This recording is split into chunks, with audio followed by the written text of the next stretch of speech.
And we're in, and already the backdrops are ruined. What? It's so crooked. Bro! A new record!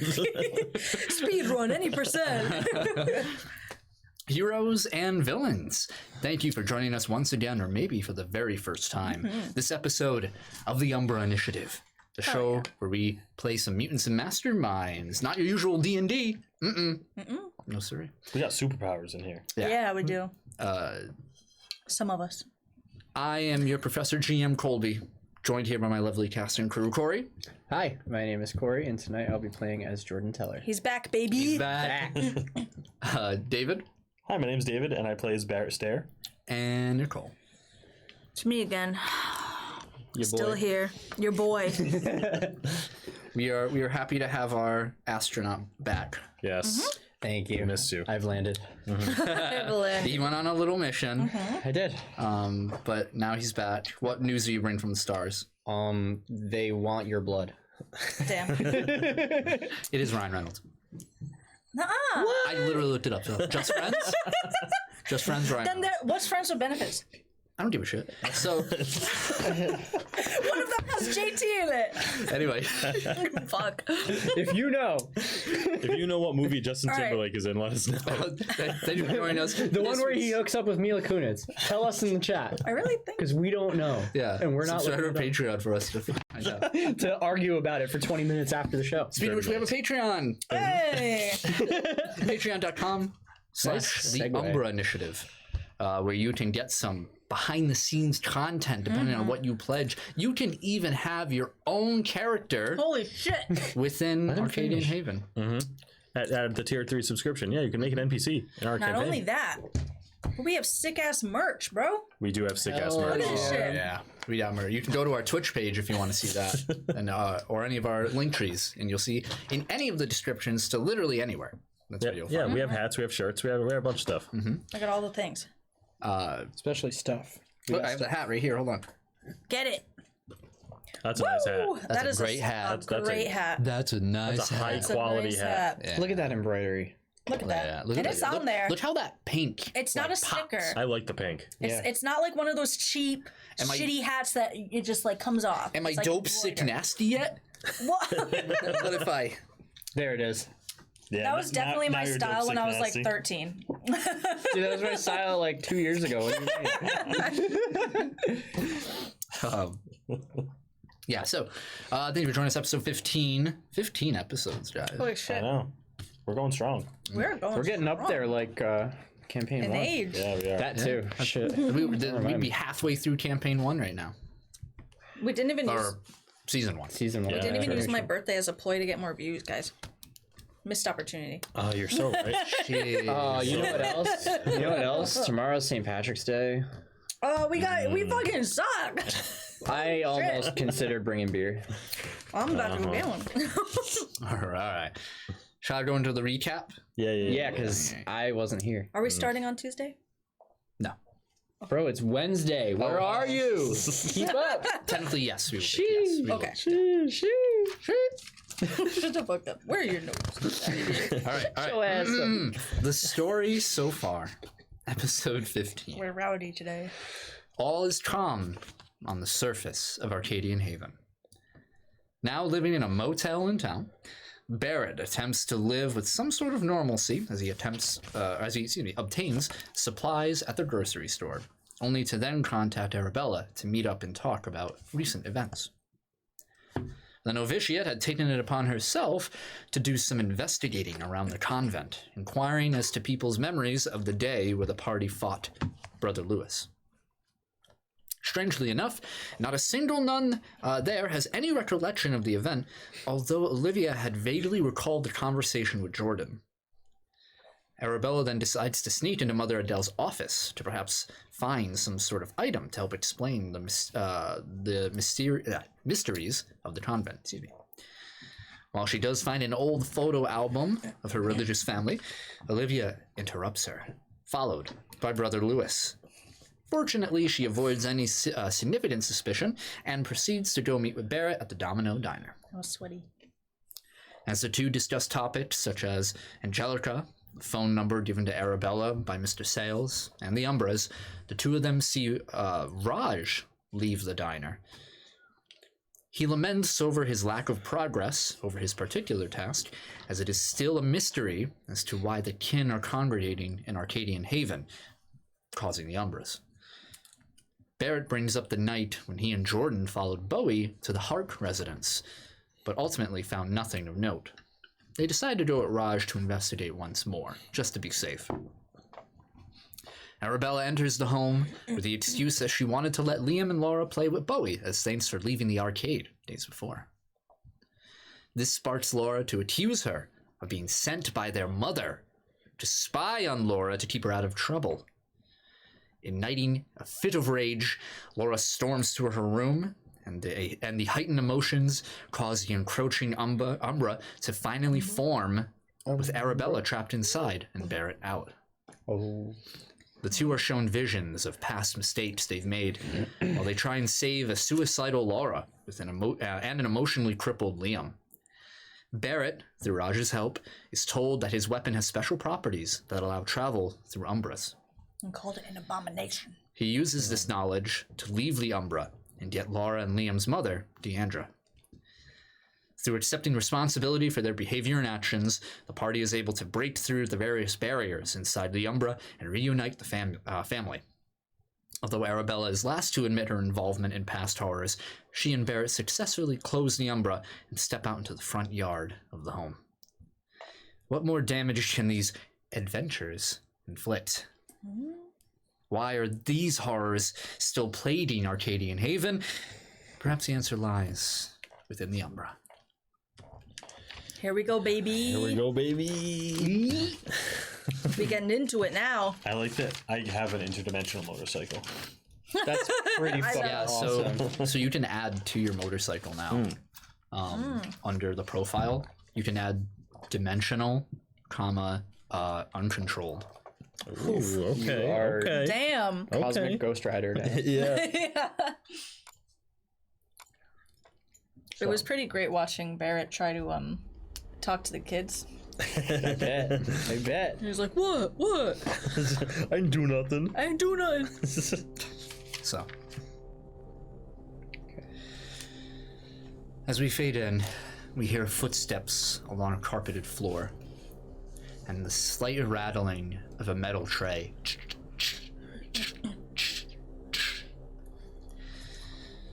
We see moving down a long, curved hallway, a broad-shouldered, very well-dressed in a nice brown suit individual. He has a completely bald head, well-trimmed goatee, just a very large gentleman as he walks with a tray of food. And we cannot see its contents as is one of those, steam guard, Cloche. cover. Yeah, they do. Over it. He steps forward into this dimly lit hallway until he reaches a door. He looks down to the floor to see another tray, untouched, beside the door.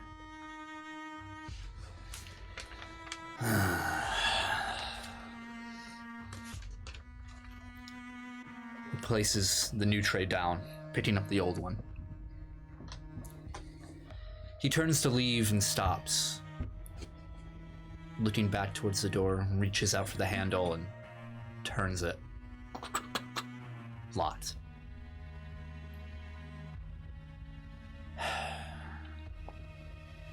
He walks away, and we fade to black. Interesting. Who's in there? I don't know. So many mysterious doors in this campaign. I know. So, we come back to lower volume. Outside of the Hark residence, and we see the lights of a police car that's been hastily pulled up on the sidewalk up front. And walking out are two familiar individuals. We see Arabella and Barrett. Sheriff Stone. Carrying me. Yeah. Sheriff Stone is speaking to Deandra, who's holding her two kids close. All of them look exhausted. A little out there, just not quite in the moment. What do you two do? Yeah, I'm just carrying Arabella. Yeah, I'm exhausted. I have two levers. Two lovers. Levels of fatigue. I'm just gonna carry Arabella over to my motorcycle, and casually just put her on it and sit on it myself. Okay, like to go or Yeah. Okay, yeah. You'll hear a hold on right there, Yeah. and you see the sheriff kind of wave you down. He says something, Deandra, and walks up. Yeah. I just kind of like get off the bike and stand right by it. Just wait. You mind telling me the full story of what's happening over here? I'd tell you if I knew. Make a deception roll. My specialty. You. 17. Oh, nice. It's not terrible. Yeah, I rolled a 16. So sorry. He looks over to Arabella. She's just kind of like looking awful. And kind of he walks by you. Yeah. Brushing his shoulder against you. He's kind of done with you right now. Yep. And he looks over. And he's just like, Miss Arabella, are you all right? I'm okay. Do you mind telling me what happened here? We came to the house. I was gonna let the kids play with our pet ferret. Thank you. And there was an emergency. What kind of emergency? I heard there was a break-in.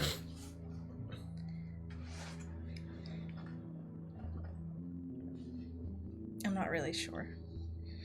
You can make that deception check, please.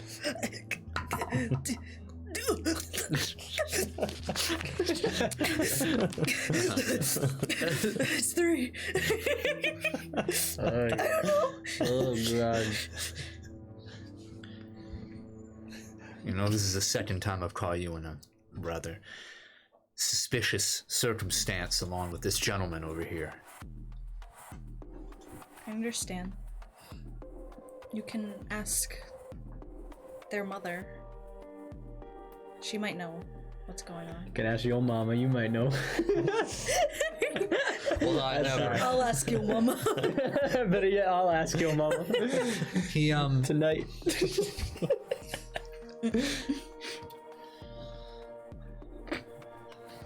Mrs. Hart seems a bit distraught, reasonably so. I'm gonna take a look around the house, see if I can find anything. Okay. He turns back around to you, Barrett. Mm-hmm. A moment of your time. And he motions you to walk with him. Yeah, I follow him. I take his bike. He says, you seem like a man who's seen a lot in his day. Could say that. Yeah, well, I've seen a lot too. I've seen a lot of bullshit, especially when it's flinged in my way. Yeah, you seem like a solid detective. What I want to know is what you're hiding from me. Like, I'm not trying to trick you, not trying to lie to you. I just figured you'd be smart enough to pick up on information you're not supposed to know. And this stuff that's happening around town, it's not for you to know. If it involves the safety of these people, I do need to know. What you just said is a very dangerous statement, and it's tempted me to keep you over at the station for a few nights. Well, looking around here, it looks like everyone's alive. So the safety of your citizens is assured one way or another. If you poke your nose around what's happening right now, then you're the one who's going to get hurt. Is that a threat? No, I'm just stepping in the line of fire. I don't want you in front of me.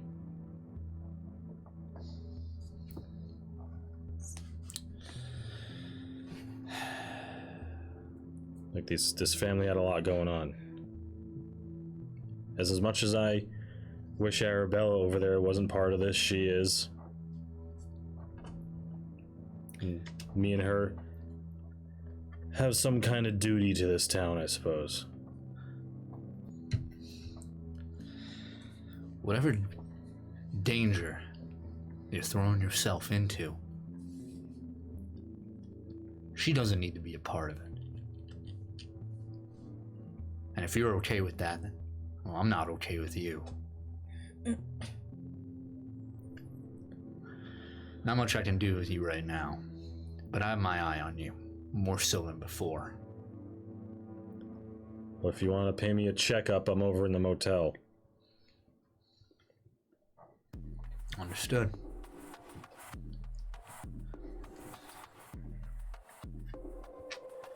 I think I'll take Miss Arabella home. It's fine by me. Look, stuff that's going on in this town ain't normal. Well, This that's isn't- my card.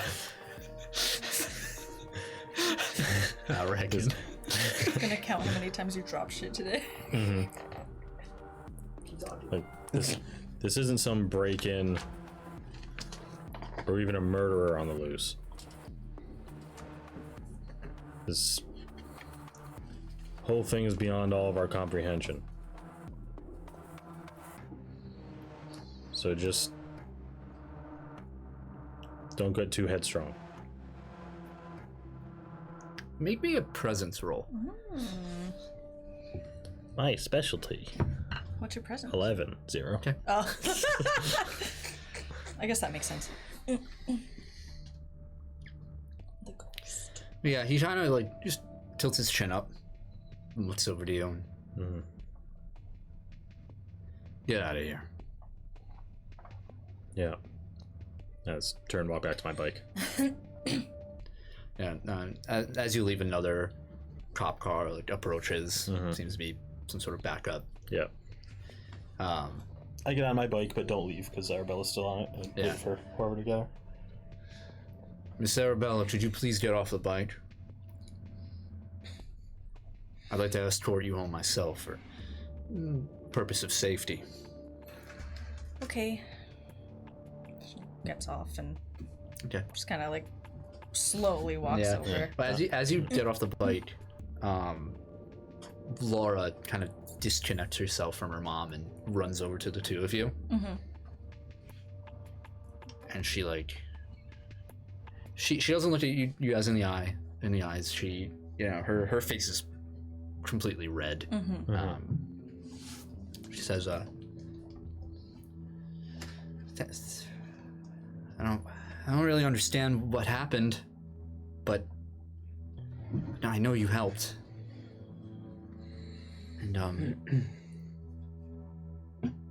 And I found this cool thing I wanted to give you guys. It's thanks. It just feels right to do it. She reaches into her pocket and pulls out this black rock. It looks like at some point it's like being pulled downward, so it moves into like this point at the end, almost like not as smooth as like a droplet, right? But like in that vague shape. It's not smooth, it's just like this pure black rock, uneven on a lot of edges, and just hands it over to you. It's about the size of your palm. and it feels heavy. So whoever takes it. I'll take that. I mean, I was Not gonna even give it there. to you. What? Got it. Yep. Oh, hey, wait, we can complete this.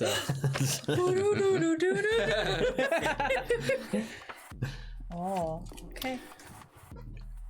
Yep, she hands it to you. I just give her like a small smile, like, I'm glad you're safe. Thank you.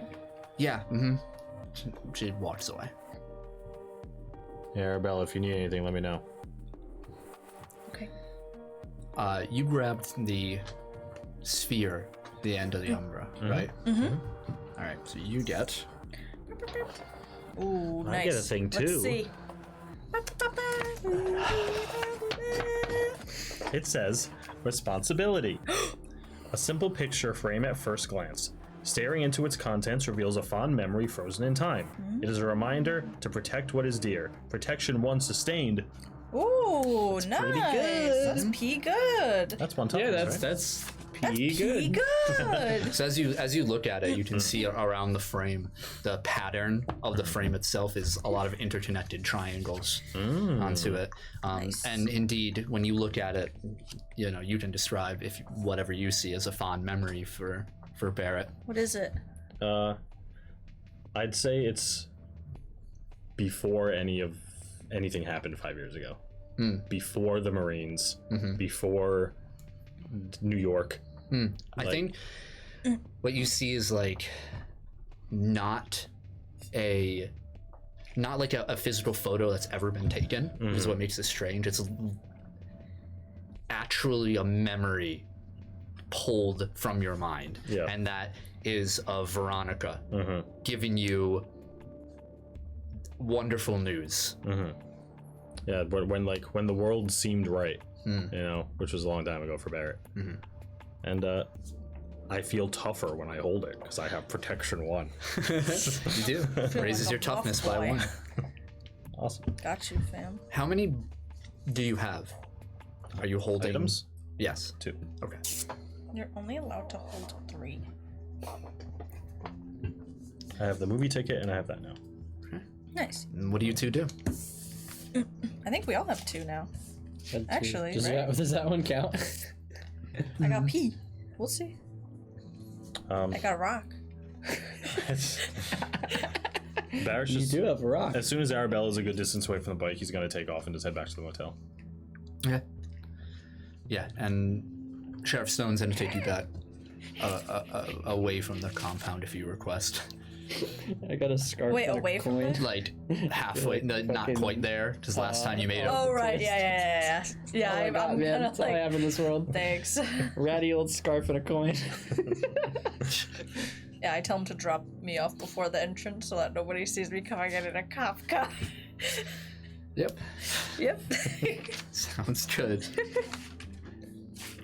Meanwhile, a slight flashback. We'll finally join our astronaut. The boy.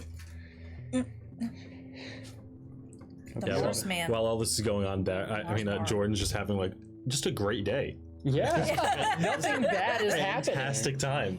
Just chilling. God, if I had realized sooner, if I just don't hang out with anybody, I'll have a better It's time. chill, Yeah, I won't get into trouble. I won't get pulled into something I don't want to do. And I can Just be an think straight. introvert, guys. Yeah. You're grilling. Moral of Just the out story. back, without a shirt, music playing. Fuck bitches. It's like October and he's still just holding on to summer. Yeah. All right, so Jordan, it is Tuesday, Yes, and you were told that you have an appointment. I do. Is there anything you wanted to do beforehand?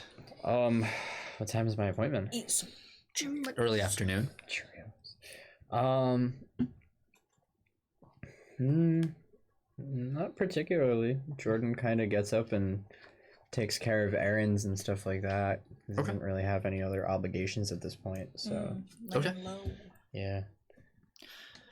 So, you make your way over to the southwestern part of Arcadian Haven, finding yourself. Whoa. What? Whoa. Oh. It was a Tuesday. Towards near the shopping complex, over to the small, intimate office of Dr. Holm, Natalie Holm, your therapist. You go inside, kind of wait. You don't see her. In fact, actually, you're not even inside of the office. The door's locked. You kind of wait for a few moments until you see her car. Familiar pulls up first. And you see her, she gets out. She's a pretty short woman, and she opens the door. You hear that as she pulls out 2 crutches, places them down, and lifts herself up, moves towards the door. Doesn't say anything to you. It's her keys. Opens the door for you first. Like, let me get that for you. And I hold the door. Yeah, and she like No. ushers she just motions you to enter, holding the door. Okay. And throw my hands in my pockets and walk in the door. She enters soon behind you. Oh, you're You see she goes over to the fish tank, turns it on. Or the light on. And turn it on, they're all dead. Shame. Shame. She looks out the door for a moment and then immediately takes the crutches and puts them on the side of the wall and just starts walking into her office normally. No limp, healthy as heck. Like, Please wait for me to call you, Mr. Teller. okay. We're just gonna ignore the insurance fraud that just... No reply. Yeah, You hear nice. shuffling of papers, some typing. Yeah, bad joke anyway. I sit down. She makes you wait for like. Thank you. She makes you. Taking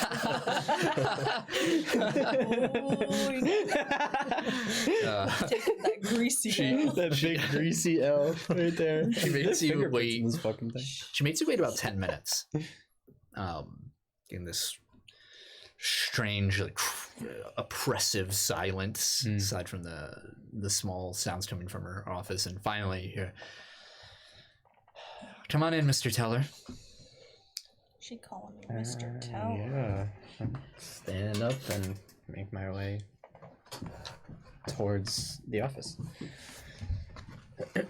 She sits behind her desk, and you see your chair is pulled up. Take a seat. Okay. Mr. Teller, let's talk about recent events in your life and mine.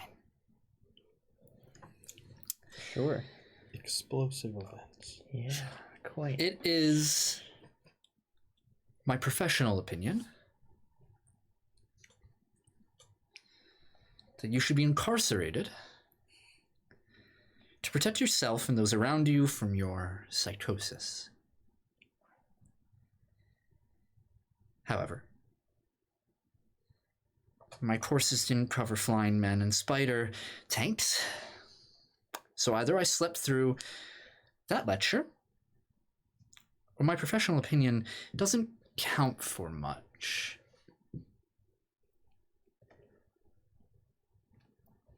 Mr. Teller,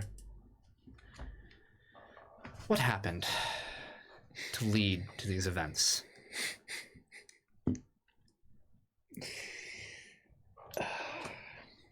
You know, I tried to keep you out of all of that. Still don't got that set up, huh? What's that? It doesn't. We can't do it. Can't set up playlists. It's bullshit. Anyway. Whack.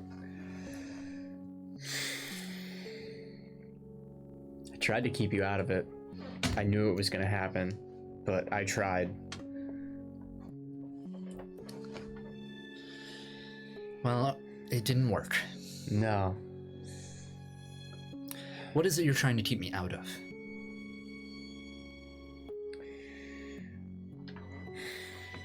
I was trying to keep you out of what I got pulled into. Which is, why don't we stop talking in circles and pronoun games, anything of the such? The problem is the things that happened to you happened because you already knew too much about me. Well, looks like I'm in too deep. You're the perfect target for information about me from anybody that wants weaknesses. They found the perfect one by grabbing you. Funny enough, he wasn't looking for information. No, he was trying to lure me into a trap. His goal was to kill me. Got close. Thankfully, he didn't succeed. Yeah. Who was he? His name was Sebastian Sales. He was from an organization called Bleeding Edge. And their operatives were sent to watch over Arcadian Haven. Why?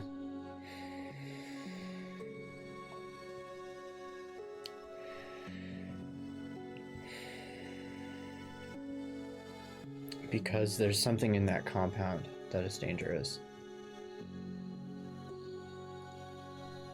That's why Barrett's in town. That's why he's been here all along. He's been keeping an eye on the compound, waiting for whatever's in there to come out. That was the man with the motorcycle and the gun, correct? Yeah. The guy who took you was his boss. And where is Barrett now? Last I knew, he left town and then came back. I don't really know why he came back, though.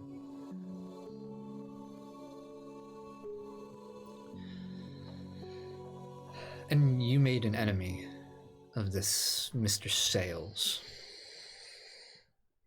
Yeah, kinda. How did you do that? Grabbed him by the throat. I see. Was it warranted? I mean, I think so. He I cut my brake lines. think I agree with you. He cut my brake lines while I had Arabella in the car, and then I almost crashed my truck, and then he came running over acting like he never did it and was pretending to be shocked and like, oh my god, what happened? Where is he now? Dead? Did you kill him? No. Honest.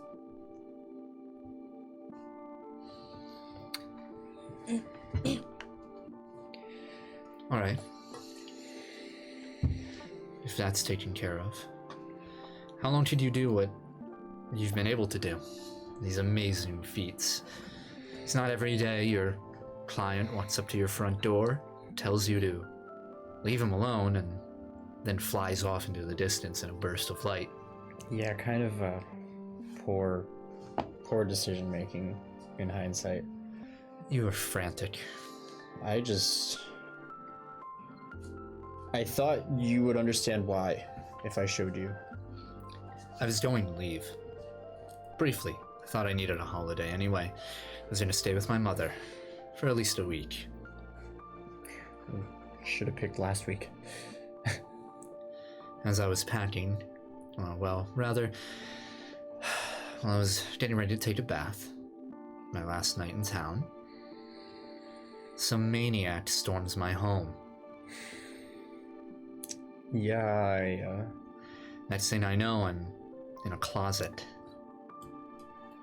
Seeing you. I found you. And the bomb. And the bomb. One of several.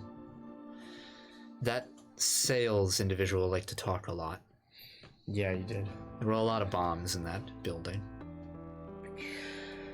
7 or 8 or something like that. Regardless.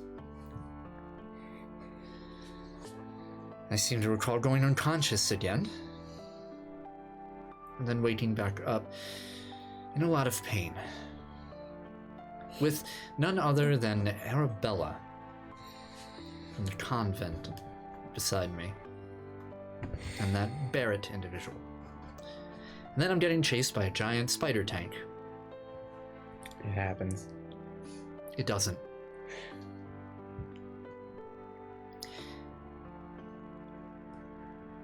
When I was taken to urgent care, Arabella visited me. And that's why you see me up and at it. The town can't really know that, though. Not for a few more weeks. Secret's safe with me. And hers is safe with me. I think you two should start talking. But that's just my professional opinion. Back to my original question. Of course. How long you've been able to do what you do?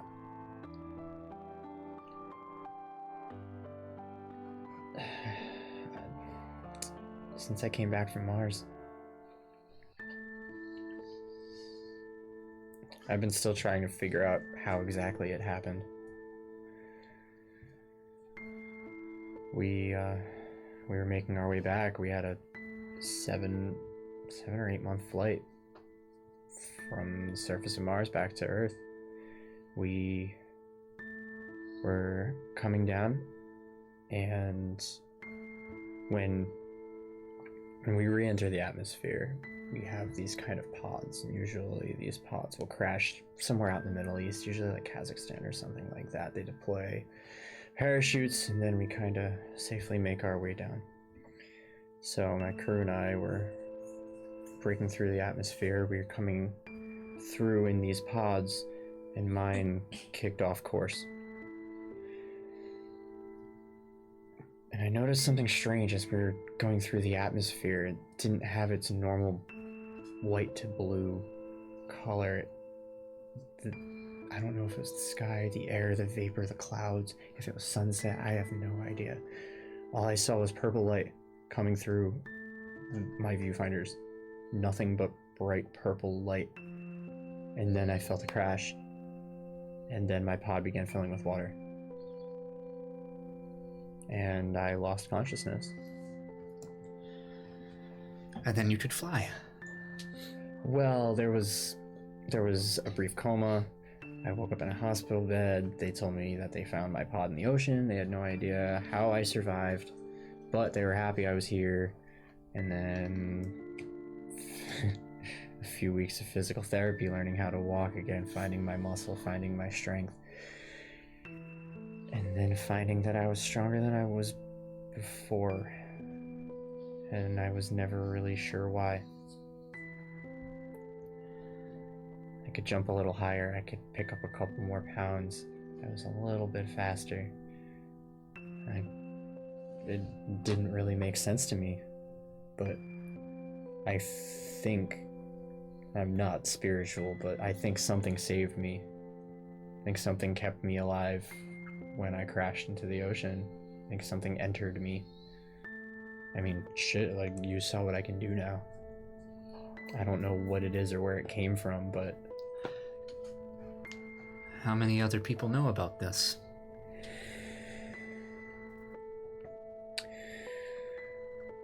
Well, Barrett and Arabella know, but they haven't really asked about it. They've just kind of accepted it. I mean, we've got gifts, whether they're physical or supernatural, and we just kind of accept that that's who we are. Of course, I've wondered what it could possibly be, what gives me this power, this energy, but knowing why doesn't change the fact that I have it. And now that I have it, I feel it's my responsibility to do something better with it. So I've kept a small eye on the people that have treated me right in town, and kept as low a profile as I could since. It's an interesting take. I mean, I couldn't do this before when I needed to, but now I can, so I feel like I have to. I'm curious. Do you hate those teenagers in New York because of your powers? You're gifted just like them, like they were. Unfortunately, you weren't able to do what they could. It isn't your fault, of course. You weren't there. I couldn't do this back then either. I think those kids lacked perspective. I don't think they realized how great they could do is. I won't pretend to know what was going on through their heads, whatever responsibilities they weighed themselves down with. They're just kids, they're reckless. But I'm glad you found a sense of responsibility. And I appreciate you trying to keep me out of what was happening, even if it didn't quite work out. He was looking for information about me, and there was no better person to ask. I want to help you, Jordan. With everything that's going on, this is my town, and this is my home. That means I need to know more.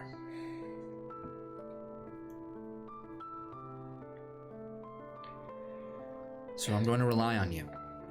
Can I do that?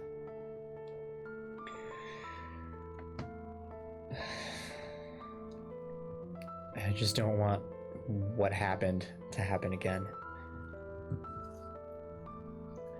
Then don't let it. But let me make my choice. I can do my best. Good. But now you know my information has a cost. What else is happening around here? Well, I don't really know if it's my place to be the one to tell you. And then who is? I'll find them.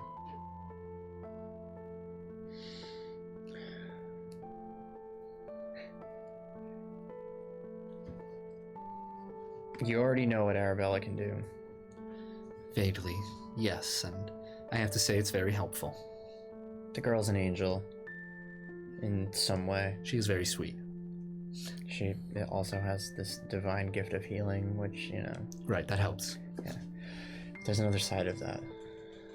There's a darker side of that. There's a side that's Arabella, and then there's something else entirely. It doesn't have her consciousness. It's this completely different entity that takes over her body, transforms it, and does terrible things with it. And we don't know what that is. Interesting. You can see she has pulled up, reached over her desk and pulled a notepad and starts writing. That's a liability. Yeah, now it's on paper. That other side is why Barrett is here. For what purpose? Originally to kill it. But that meant killing her too. And once he realized that, and once he realized that I wouldn't let him do it, he stepped back. I see. And when he stepped back, that's when Sales came along. And then when Sales tried to intervene, that's when I got in the way. She looks up for a moment, puts her pen down, and says, "What happened to Lacey LaCroix?"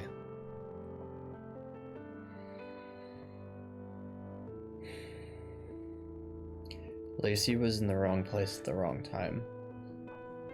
Were you involved? Not to the extent of Barrett, but Did Barrett kill her?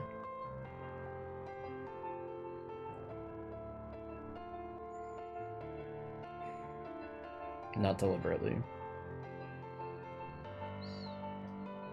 I see. Does Sheriff Stone know about this? No. I see.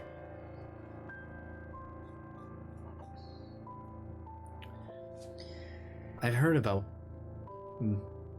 the wounds she sustained as if attacked by a savage creature. There were 3. I see. 4, actually. And through Barrett's involvement with these creatures and Lacey and yourself, she passed.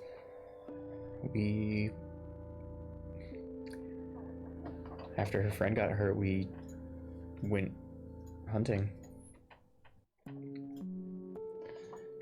She wanted to go alone. We escorted her.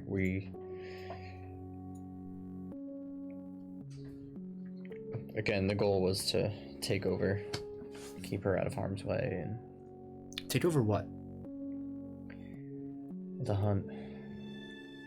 You're not a hunter, Jordan. No, but Barrett's a marksman. I can do what I can do. And Arabella can heal. Arabella wasn't supposed to be there, but she was. She was, and she brought... Arabella is definitely not a hunter. No, but she brought Lacey. And what were you hunting for? Those creatures? Yeah. The story around town was that it was a bear. Yes. It wasn't a bear. What was it?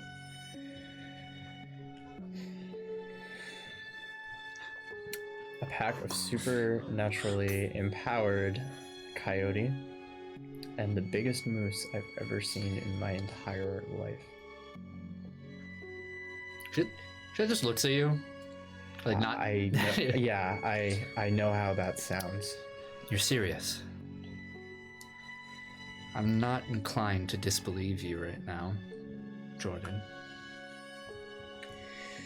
There's something weird going on in this town, and it keeps happening in various places throughout. Almost like I don't even know how to accurately convey what I've seen. It almost is like there's a veil over Arcadian Haven, and sometimes things on the other side of it get too close. And you can see just enough through, and they poke at the fabric and they bend it through and they reach out, and sometimes they grab something on the other side and pull it back in. This has happened in multiple places. It happened out there in the woods. It happened at the antique shop. It's happened a handful of places. It happened at the theater. I mean, at Mr. Bastion's place. Yeah.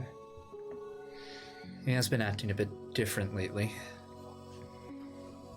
Yeah. Last time I saw him, he's doing good. Yes. And I'm glad for that. So I thought that poor man's brain was broken when we were done. I don't know, some kind of god or creature, or I don't know what. It was explained to me and it didn't really sink in very well. Doesn't make a lot of sense, but then again, I don't think it's supposed to. No, they're just, it seems like there are portals scattered throughout town, and things keep coming out of them to take feelings, to take ideas, to take thoughts, emotions from the things that are near him. I don't know what those things saw in Lacey and her friend to attack them like that, but I think honestly they were just victims of circumstance. They got too close and they didn't know what they were handling.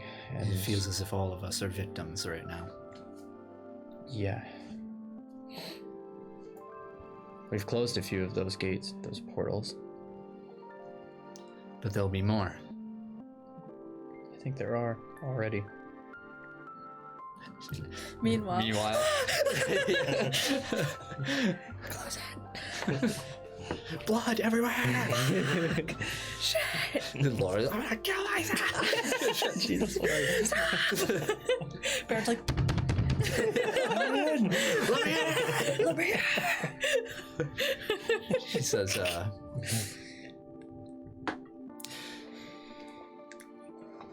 I'm glad you're telling me this. It lets me keep an eye out for what might be happening around town. I know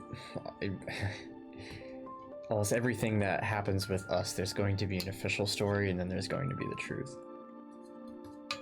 I can only imagine how they're painting up the warehouse story now. Well, if it weren't for me getting kidnapped, and seeing what I saw, I wouldn't believe you right now. Terrorist plot in Arcadian Haven. You can almost see it. I think they're already chalking it up to a gas leak or something. Sounds more believable. I also spoke with Sheriff Stone about a break-in to my apartment while I was away. Who knew that your house could get broken into twice in 1 week? I was just checking. You weren't here, so I was seeing if you were home. My neighbors painted a pretty good picture along with the truck you left outside.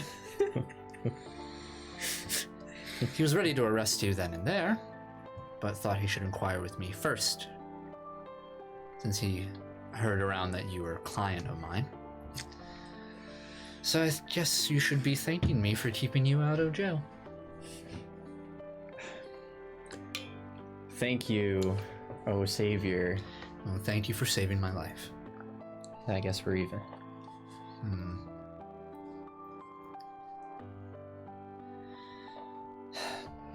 What are you going to do now? You're staying here, right? I can't get the hell away from this place no matter how hard I try. That's what small towns are like. Quicksand. Exactly. Oh, go on. I don't know. I don't know where to begin again. I lost my job. I see. I had a brief altercation with Mother Adele a couple nights ago. Only you can get into a fight with a nun. A mother superior, no less. There's something fishy with her, and I'm not quite sure what. Would you believe me after everything I told you that I think I saw her bend reality to her will? Yeah, I know how this sounds. I'm not going to read too much into that. I've talked with Mother Adele many times. Me too. Believe me, She's a very nice woman. On the surface. Perhaps I haven't had the right conversations with her. I mean, everything was cool until things got weird with Arabella, and I mean, all I did was ask her what was going on, and I kind of broke Barrett out of their basement dungeon. Did you know they have a basement dungeon? Sorry. No, I was unaware they had a basement dungeon. You said you wanted to know the truth. All right. She just leans back in her chair, and she'll let you explain everything. Are there any details you want to omit?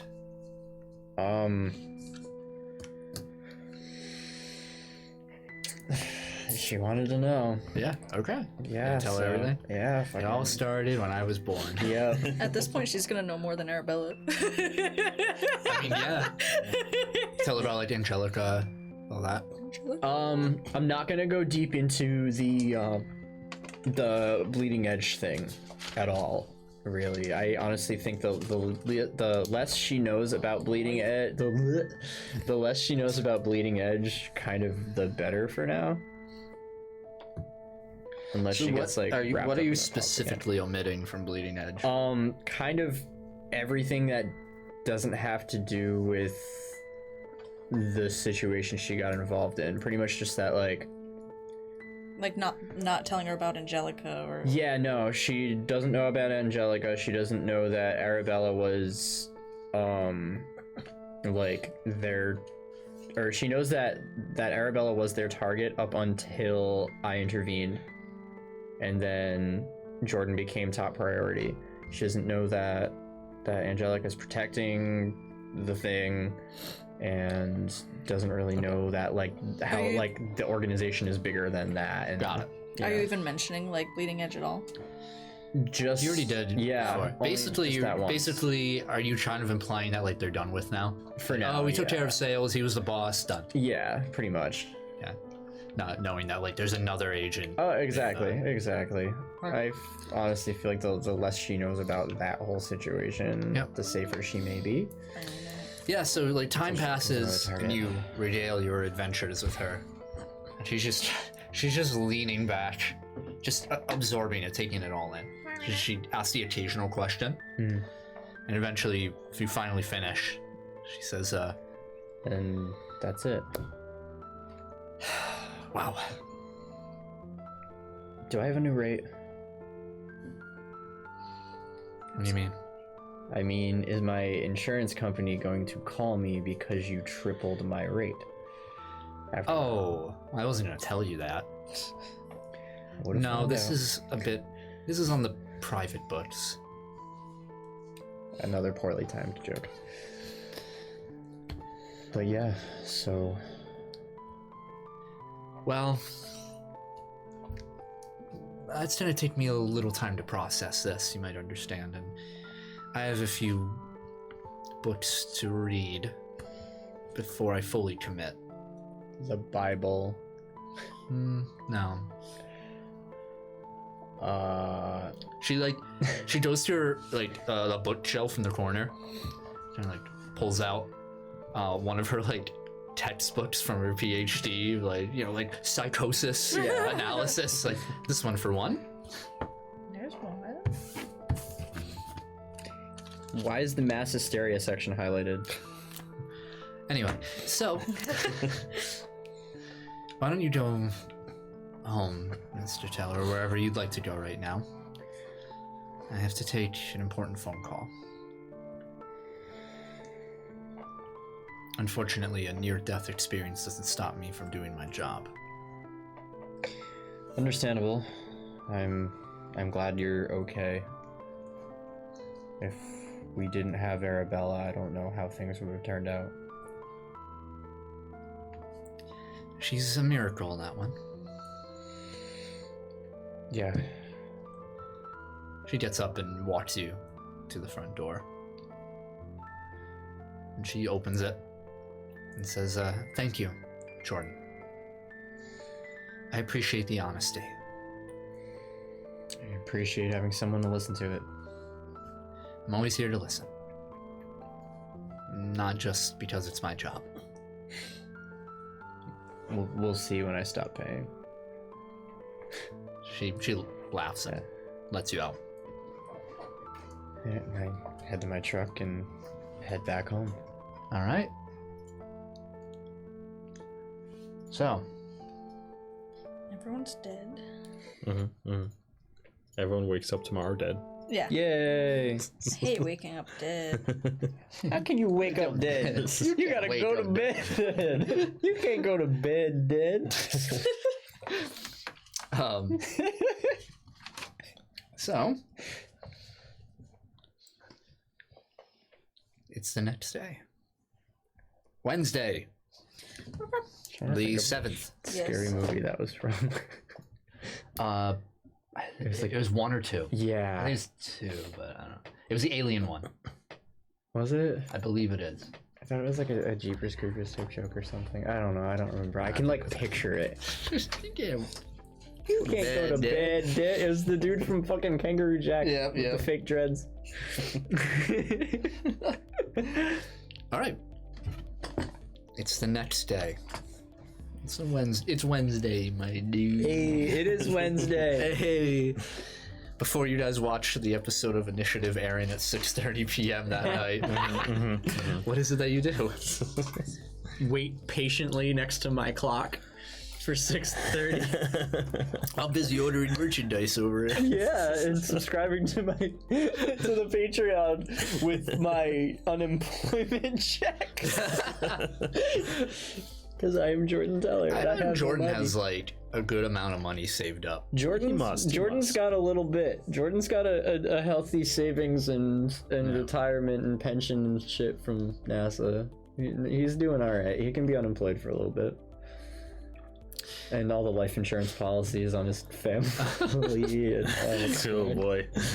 never mind, that got dark quick. And that's our show. All right.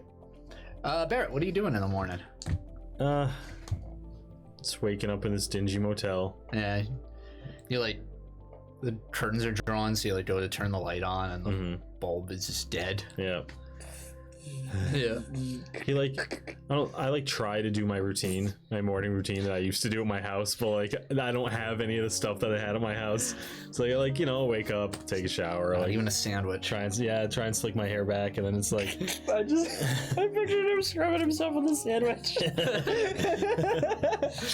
You're all I got, buddy. I like Just you and me in the world. look out the window and take in the view of the back of the motel. It's like Yeah, it's not pretty at all. yeah. You hear the of a raccoon outside. Yep. And it's such a fat raccoon that like it just rolls against your door and it sounds like a boom.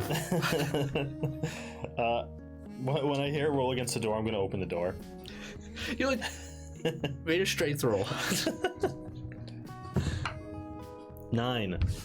Like you do it, but you're like, what the? And you gotta push as this fat raccoon as pudding just.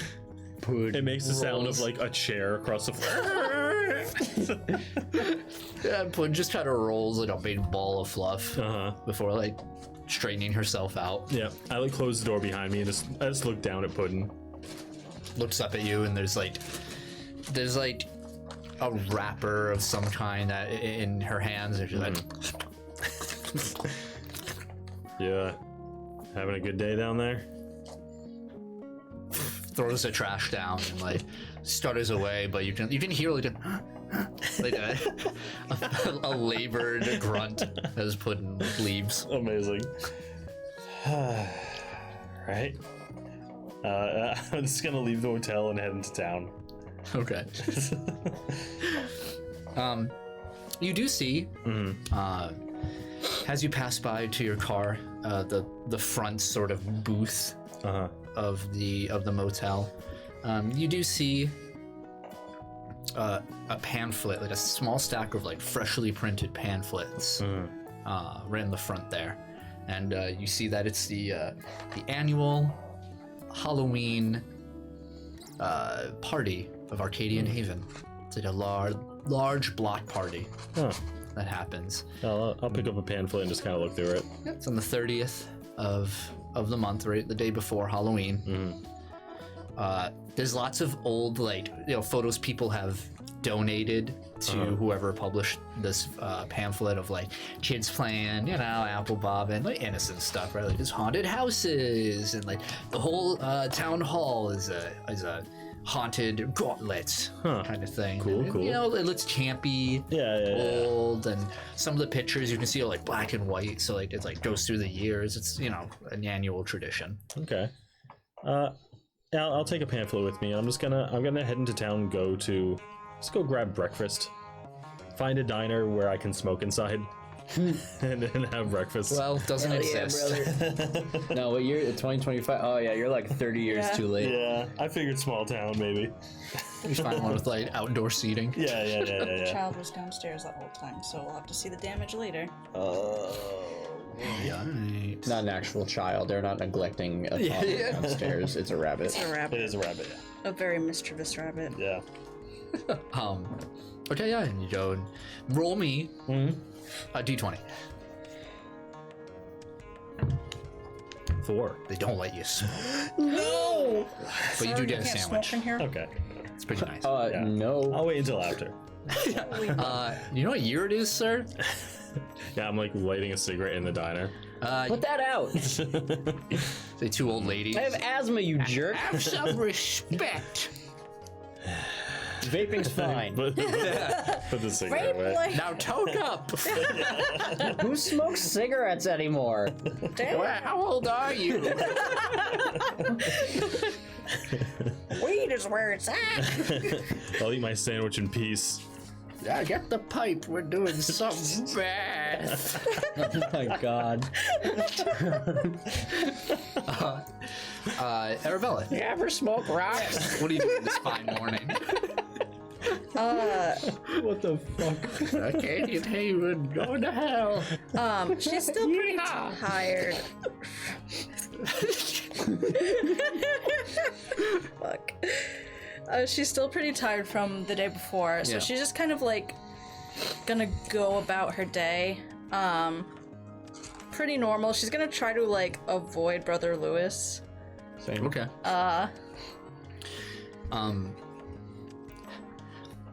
Funny enough, Brother Lewis is trying to find you. Oh no! I'm avoiding him. He does like- stealth You're gonna have like the Anytime I see him, I'm Scooby-Doo like- hallway scene.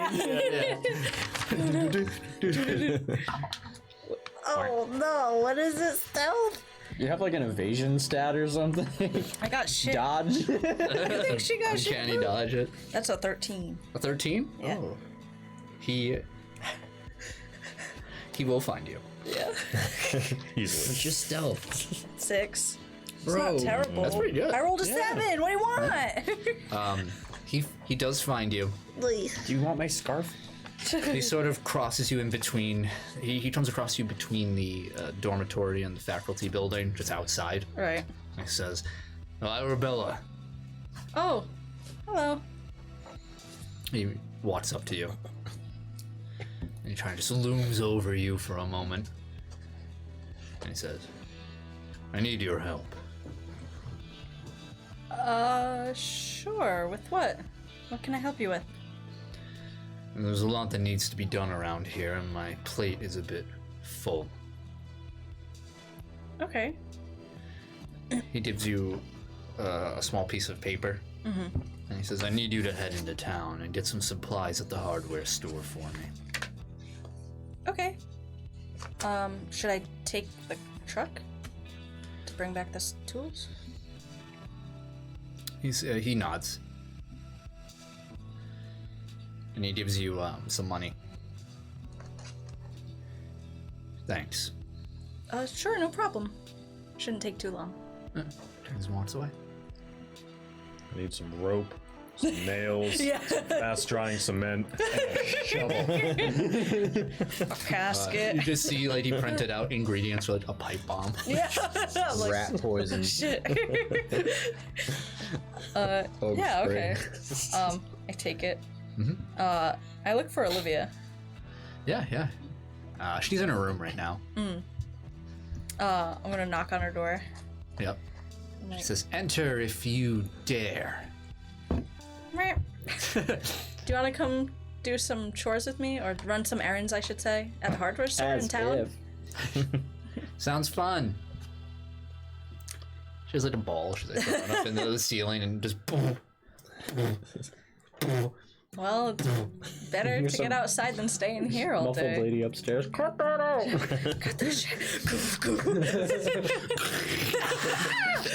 You're not afraid.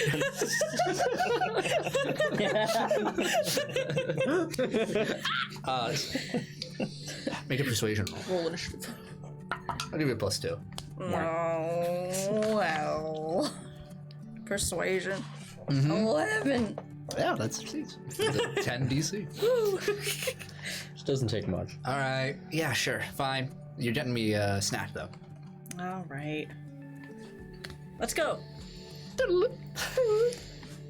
What's on the list? Just like regular So you old- see, like, it's a lot of it's like soil, like a lot of gardening tools. Some that you know have been broken throughout the last couple weeks, but Sure. he hasn't gotten to it. You do see a lot of black paint. It looks like he has some sort of project he wants to do with that. It's like very mundane, pretty normal. basic supplies over here. you All know. the not- shit he's in the not back building of my a bike, truck that I took with me.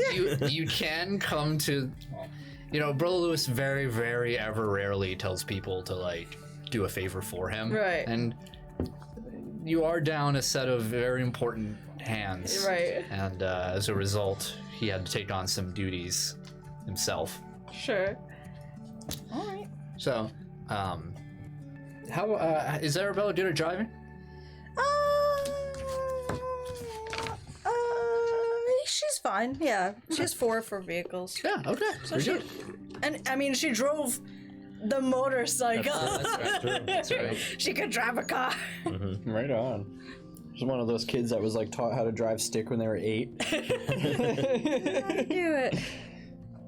Okay. Yeah, she drives. So, you make Don't your... drink the beer in the cup rest. It's been there for 7 years. Still brewing. Full of cigarette ashes. So, Piss. Oh. This is piss.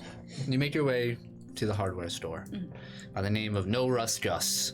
No Rust No Gus. Rust. No Rust Gus's hardware store. Hell yeah. Love that. Rust Gus. I can't wait to meet this individual. Mm-hmm. He's gonna be wonderful. I'm listening. I'm sorry. That's fine. As you enter, you do see there's another truck in front of there. It's this all black pickup truck, very large and new, like a 2024 Ford, whatever. I don't know cars. In the back is towering with supplies.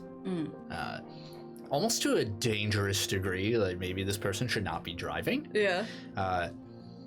And as you walk in, the store itself is like this humble little hardware store. It's once again in the south western region of the town. Doesn't take you too long to get there now that you're driving and not taking a bite. Yep. As soon as you enter, you have that smell of sawdust, that Good. like almost like clay-like floor That underneath. Good. Yeah. There's racks and racks of tools. Again, it's not a very large shop, but it has served the needs of Arcadian Haven for many years now in the Gus family line. Reliable. Yeah, it's it's pretty well kept, but it's really like patchworky, right? Like like a lot of the wood boards have been replaced inside of the building, and like not with the same wood every time. So these weird patches of darker woods and lighter woods, and it creates for this odd, chaotic, Like cabin-like almost. Like. maybe it's more like a mill kind of, right? Like an old mill. Sure. Kind of building. And yeah, you go and make a perception roll, see if you can get everything you need. And hold on. Get a +2 from Olivia. Woo! Let's get. Ooh! Ooh, damn. I'm getting all the tools. What do I. Perception, you said? Yep. Not investigation. Oh, you can use investigate. Well, what good think they're- catch. Oh no, my perception. Does it matter which one I use? You can choose. Okay, my perception's higher. Oh, okay. Now you made me forget the number. Do you have Bowie? 24. She does not have Bowie. No. He's a free spirit. Then -5. How much? He's a free spirit. He's an 20. outdoor ferret. 24. 24. Okay. Y'all are distracting me. You start moving down the list. You have a cart and everything. Olivia is a little more into playing around with like oh, look at this thing. Yeah. You know what they call this? Oh. It's making dumb, Sure, kid yeah, jokes and stuff like that. The stud finder. Yeah. Yeah. She's like throwing stuff in the cart that doesn't need to be there, but she thinks is cool, and you have to. Why do we need an axe? To chop things. Duh. The only thing you cannot find, and rather, you know where it is, but they are fresh out, is black paint. Dang.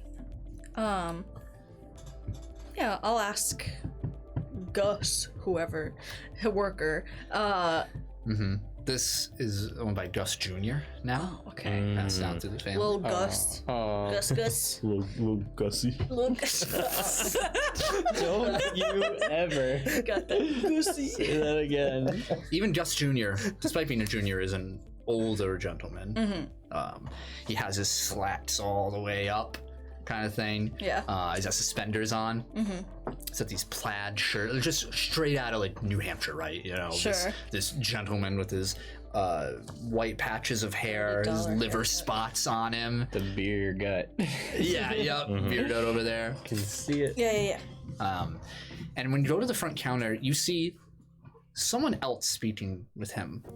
You see a woman. She is dressed in this beautiful turquoise coat of a French design, flared out, trying to just open the body over there. She's wearing this waist cinch, loose-fitting like pants, fly down, and heels as well, all matching, looking crisp. She has a few rings on her fingers. Her hair is like a bob cut, but perfectly dyed black and white on either side. Okay. Cruella de Vil. Yeah. Where do you keep the puppies? She says, I know, you just can't find good help these days, I tell you what. Well, I hope you find someone soon. And you hear thanks, Miss North, I appreciate that. Well, thanks for buying out my store yet again. It's what I do. And she starts walking out. And Gus Jr. looks over to you and says, come here. Arabella. Hi, how's it going? Good, how's it up there in the convent? Same old. Keeping me in business, I see. Always. I noticed you were out of black paint. I was wondering if you might have any left. Well, you just missed it. He points over as the door opens and you see this woman walk out. Oh. Do you happen to know when you might get some in? Get some soon for you, but it might be a couple of days. If you don't mind me asking, I'm just curious. Who was that? I'm surprised you don't. Well, I guess I'm not surprised you don't recognize her. She doesn't come into town very often. That's Rhea North, Roland's sister. Yeah, I see her every few months. Stops by in the hardware store, buys out a ton of supplies for some of her projects. And hits the road.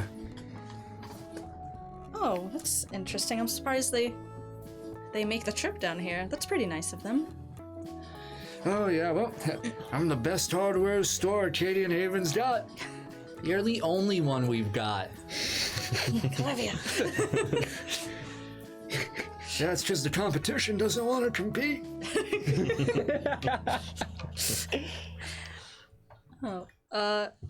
Whoa. Do you happen to know what project she's working on?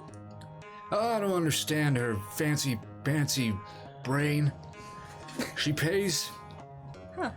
She babbles on about it sometimes, but it goes in one ear, out the other hearing aid. Understood. Well, I guess if you won't have anything out soon, we'll just cash out then. And he rings you up. You pay and you start leaving. 17,000.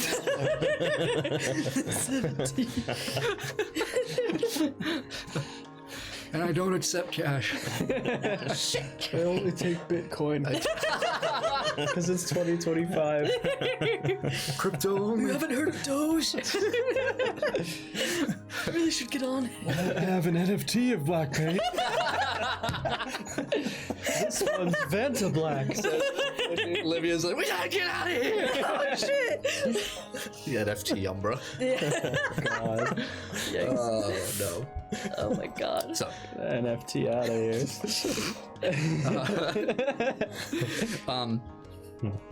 As you leave, fucking thanks. you notice that you see Rhea, right outside of the black truck, and she's in the bed of it, readjusting some things, and you can see a tower of black paint cans.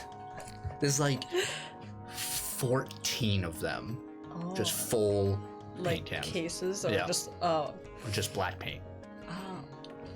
I kind of peek. I'm like, do you need any help over there? Oh, that would be wonderful. If you don't mind, please. And Sure. she basically helps, you move, shuffle some stuff around. Sure. There's like plywood over here. You can see lots of clay, like molding clay, stacked over here, and just various different strange supplies. And it's kind of hard work, and she moves like pretty accurately, pretty deftly, despite her dressed in this Like a fashion fashion. statement. Yeah, just. And once you finish, after a few minutes, she's like, oh, thank you very much for that, young lady. Sure, no problem. Big project. Oh, yes. I have something I've been working on for quite a while now, one of many projects. Arabella, I don't believe that we've met Oh, yet. of course. My name is Rhea North. A pleasure to meet you. She holds out her hand. Yeah. I'm gonna read this. Always fraternizing with the enemies. Rhea North, villain for the arc. I can't wait to fight you Let in me 3 just weeks. tell you my powers now. I'll get this out of the way. He says, she looks over and she says, quite a haul you have there. You have a project of your own? Yeah, actually, I'm coming from the compound and we have quite a few repairs to make. Oh, I see. The nunnery over there. Do you work there, or are you... A novitiate, Oh, so wonderful. sort of. I noticed you got all the rest of the paint, though. She looks over to it and says, Oh, That's okay. did you... We could always get it another time. No, I insist. I like to give Junior over there some good business. And sometimes I get a little carried away. She takes a single paint can and gives it over to you. I I hope this Give will her be cash sufficient. for it. No, please. Trust me, I don't need it. Thank you, though. Are you sure? I don't mean to take away from your project. No, absolutely. You take that. Thank you. I appreciate it. Of course. Well, Arabella, I should be off now. And she looks over. Olivia's like in the truck. Yeah. It didn't help at all. Her feet kicked up on the dashboard. Right. She has like a Reese's cup that she made you buy. Oh, that's Olivia. Well, I hope you and Olivia have a wonderful day. Thanks. It was nice meeting you. She closes the truck bed and goes in. That's not good for the environment. I haul everything by myself, and I'm like, Olivia, come on! You can't even put anything in here. It's all heavy. When I'm done, that's why I asked for the king size.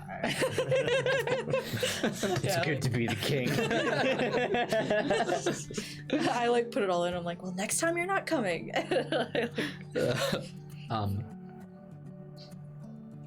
So as you get that done, Jordan, you hanging out for the day?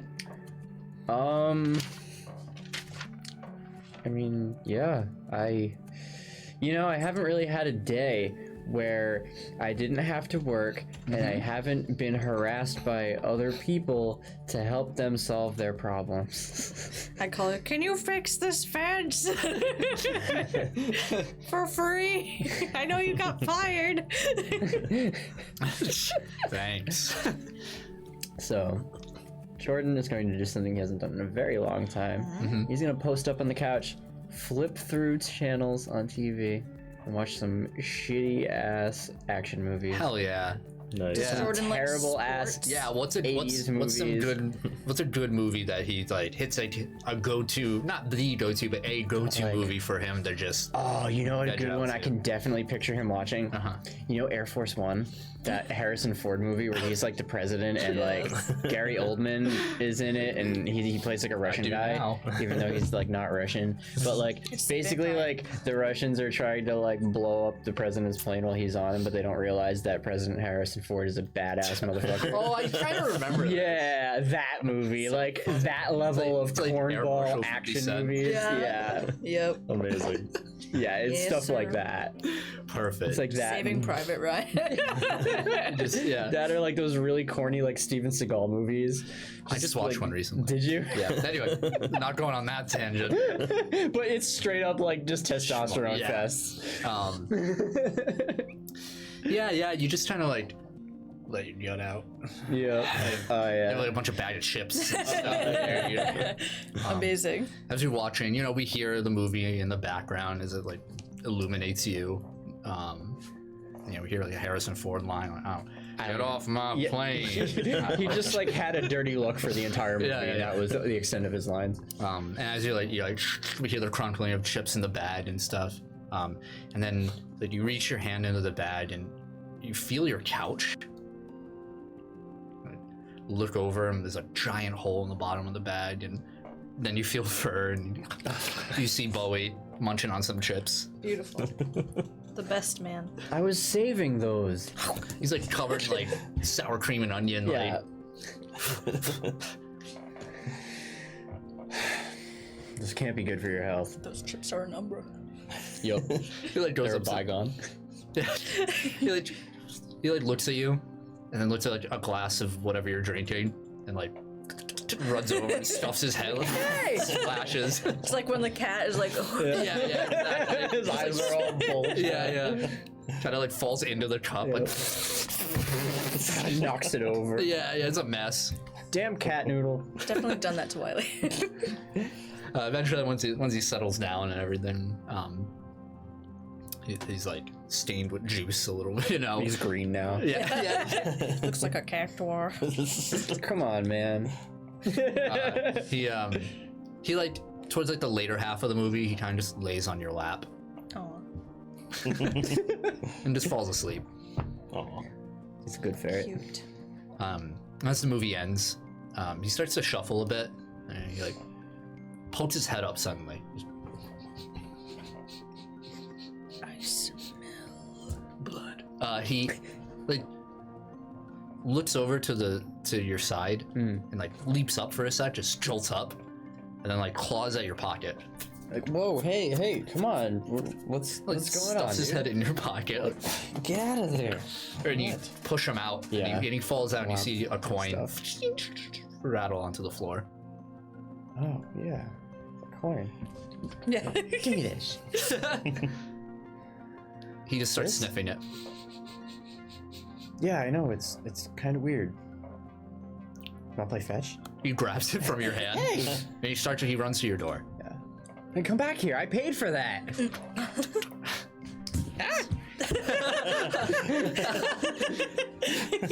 Props. He starts scratching at your door. I'm like, stop. Don't do that. I like scruff him and open the door. You need to settle down. Coin. Drops it in your hand. All right. He runs Now, what is it? out your door to your car. Stop! You bitch. All right, time for Bowie GPS once again. Yep. I don't think I've ever had him do it. It's usually Barrett. Yeah. It's a new experience for you as Bowie clings onto your dashboard right in the middle of your car under your rear view mirror and kind of stiffens his body like, to point in a direction. Like a dog, like a yeah. dog. Uh-huh. Yep. All right, can't say this is the weirdest thing I've done all week. Make an intelligence roll. Sheesh. I've never had Looney Tunes bullshit happen before, but that definitely. Welcome to my life. I got a 9. A 9? Yeah. It takes you quite a while. Like, what should be maybe a half-hour drive turns into an hour as you just keep getting lost. Yeah. And every time you go the wrong direction, Bowie jumps off the dashboard and like hits your arm with, Like, and then cut it it jumps out, I'm back gonna out. crash. But eventually, Yeah. eventually, you stop at a familiar place, the Death Adder Bar.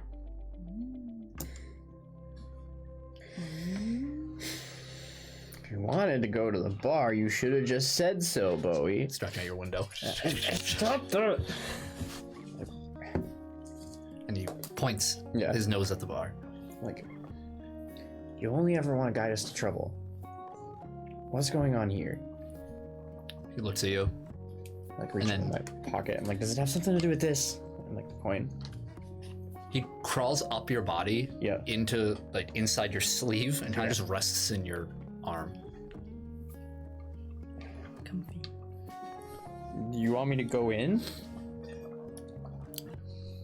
Nothing. With. Alright. I put the coin back in my pocket. Get out of my truck and I make my way into the bar. It's pretty early in the day, so what time is it? the regulars aren't. It's like just hitting 5 o'clock, maybe. Okay. It's Wednesday? Yes. It's Okay. Wednesday night. Alright.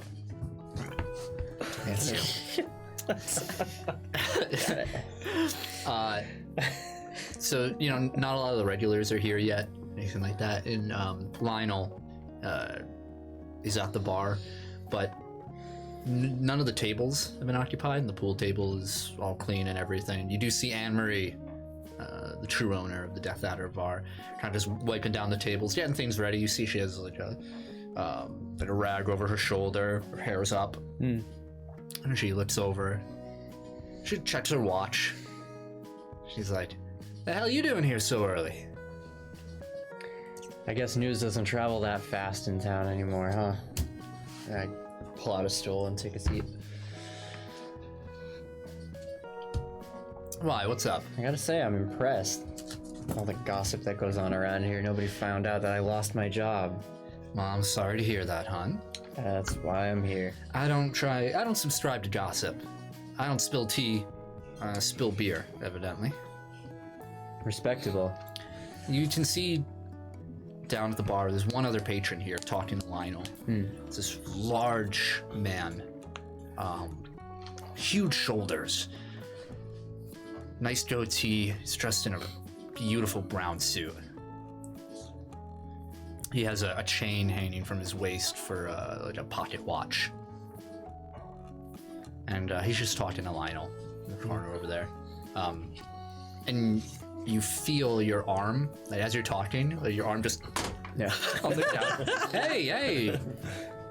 Sorry, I've had this like nerve thing going on.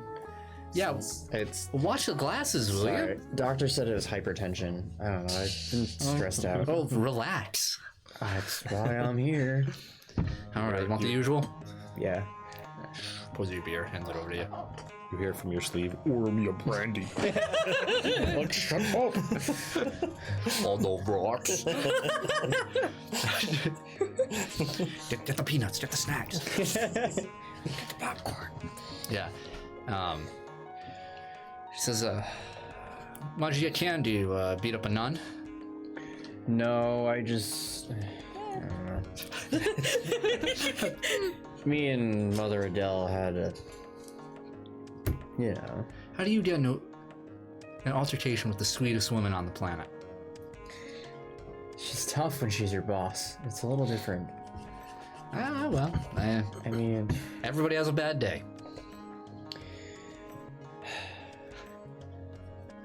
It's. It wasn't just her. Me and Lewis. I mean, you know. Lewis is. He's a sweet man. Come over, he fixed the front of the shop once for me. Yeah, I know, but like, I've done that too. Yeah, and you're a good man too. Well, thanks, but like, I don't know, man. It's. Again, like, people are nice until you work with them, you know? Sometimes you have different ways of doing things. Mm-hmm. I'd give you a job here, but I don't think that would be good for you. I agree. I think I'd work for free. Swooning. Well, I mean, I don't know how good I'd be at my job when I'm half in the bag all the time, but I mean... Well, I'm no longer swooning. And here I was gonna let you work for tips. Oh well. She moves away from you. Just like, I need to get finished. That's fine. I don't want to take your tips.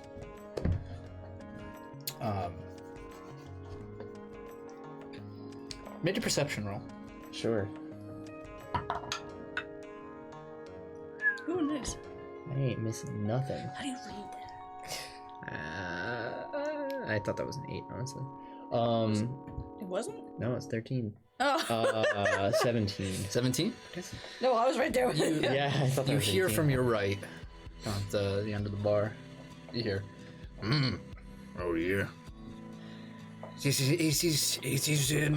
not normal. It is strange what is happening over there. I don't. I'm at my wit's end about it. I'm ready to go see a professional about it for him, and it is not. That is why I'm here right now. You know, I find myself in the town very often, but I just don't know what to do.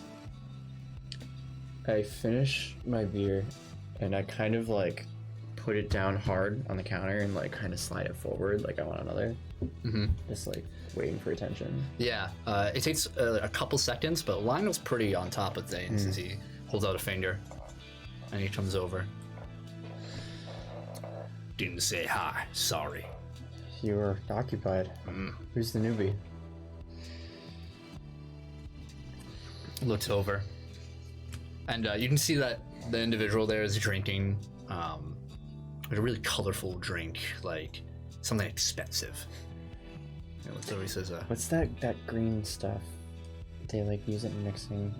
It's like Midori. It's like No, it's not mezcal.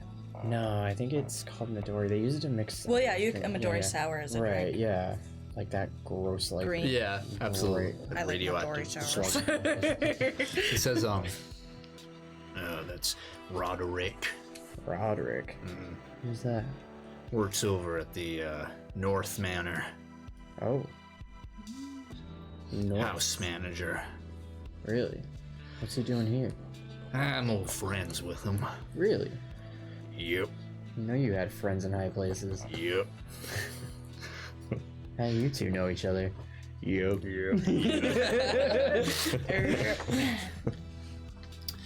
I used to work over at the North Manor for a week. No shit. A week? Yeah. What, did he catch you pocketing shit? Nah, I just didn't like the way they ran things over there is all. I like to have my own control. Unless Anne Marie's here. Yeah. Say no more. They're nice people over there. I don't have any problems with them personally. But, just wasn't for me. Roderick's good people, though.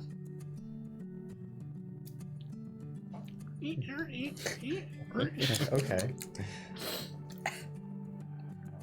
Talking about some weird stuff happening up where he's at. Really? Weird like how? Talk to him yourself. Seems Sure. pretty open. Of course, he's had a few drinks. Cool. Even better. Loosens him up. Yep.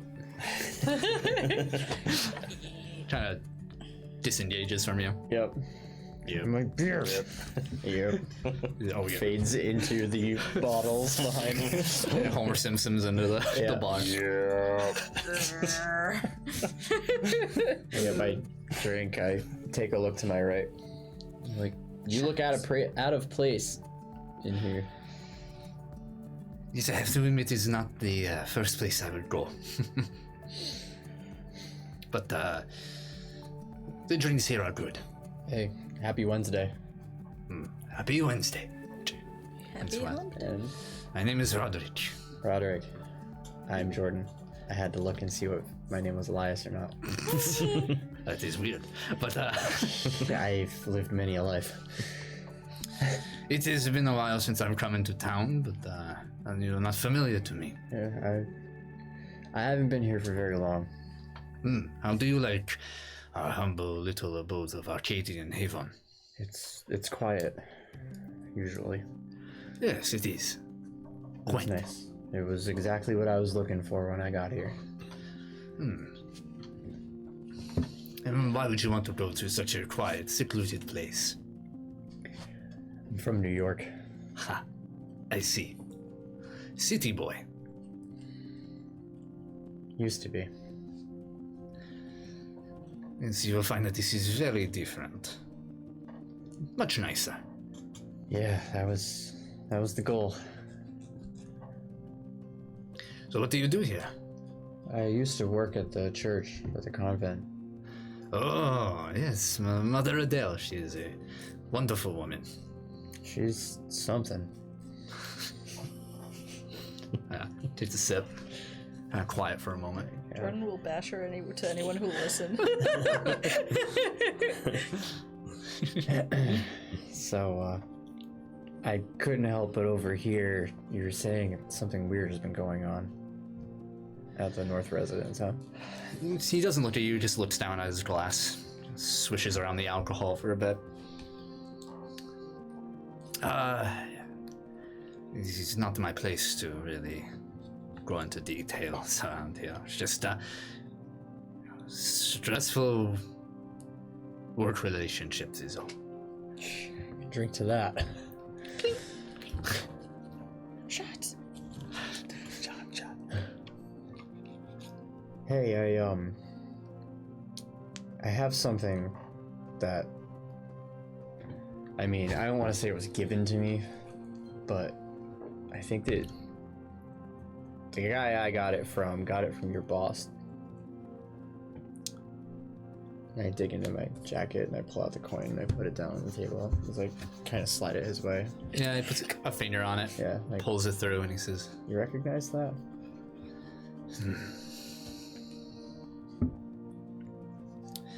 yes, I do. It is a poor reminder of the state of affairs as where I work. Just another one of the projects my employer has been a bit obsessed with lately. Minting coins?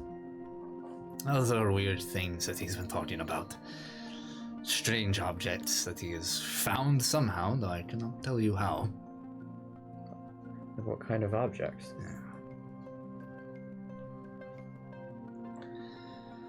I don't know if he would like me to talk about them. No, you understand, he is a businessman. I don't know if it's my place to say, but I got that from the guy that owns the antique shop in town. Mr. Bastions. Yeah. Of course. I guess, Mr. North tried to buy it last week. Mr. North is trying to buy a lot of places right now. I am not surprised. Any other places of note? Once again, it is not my, information is not mine to tell. Gotta get it out of you for a drink? I'm afraid not, Jordan. It's worth a try. He, slides the coin back over to you. Says, it was a pleasure to speak with you, but I should be going. Understandable. He puts his hand in front of your drink, and once he gets Lionel's attention, he taps it to give you another round. And he says, put this on my tab. Much appreciated, my friend. Of course. You have a fine day, Jordan. You as well. Skitters away in French. Not as I let my cigarette, I shall go. With my striped shirt and beret. Mimes out. Somebody that's French that's listening to us or watching Yeah. this is like, lost hey, what the hell?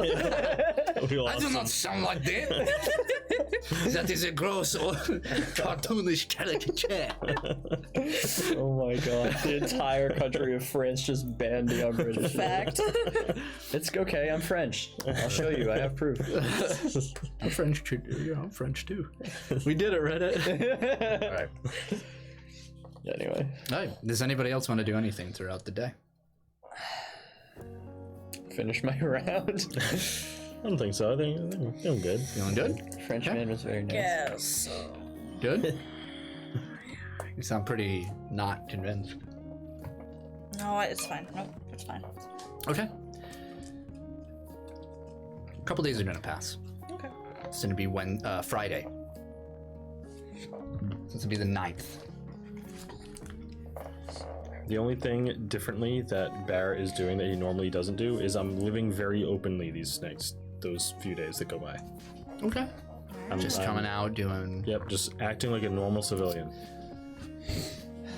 Wow. Make me a perception roll. You notice you're already dead. Just pictured him dressing in like the tourist clothes. You can't remember how you died, but you just know you did. 24. 24? Mhm. Occasionally, you'll see an increase in police patrols in your area. Yep. They said, bitch. Yeah, I'm still dressing in my suits because it's Yeah. like the only thing Barrett wears ever. I like to imagine there's an outfit same that the one. genie wears at the very end of Aladdin, where he's like, "I'm going," and it's this Hawaiian shirt, Yes. short Just sandals, like and the goofy goofy hat, yeah. like visor hat. Yeah. I just imagine Barrett like trying to blend in. That's something Mr. Sales would wear. Yeah, Oh yeah, absolutely. Yeah, just going about daily life in town, Yeah. hanging out. Any behaviors of note for the others, or just going along? Just laying low. Yeah, enjoying not having to close interdimensional gateways Well, or fight secret agents. I want to open one. I want to break open Mother Adele's cabinet. I really want to do Where a she lot of keeps her things. weed, leave her alone. I want to, I'm not. When the time comes, I will. The time is not yet come. All right. Let's break into Mother Adele's weed stand. Time has come and so have I. Jesus Christ. Replace it with like time. Catnip. Catnip. So You know what's lethal if you smoke it? No. we gathered here today. The death of Mother Adele. Side note, some kid when we were in middle school, there was some kid that got in super bad trouble for selling catnip to a kid. Incredible. Like hilarious, but like apparently like that shit's lethal, and Damn. that's like what the cop told the kid. I was just scaring him. Well, anyway. Probably. But anyway, when I Jordan. was 8, I heard.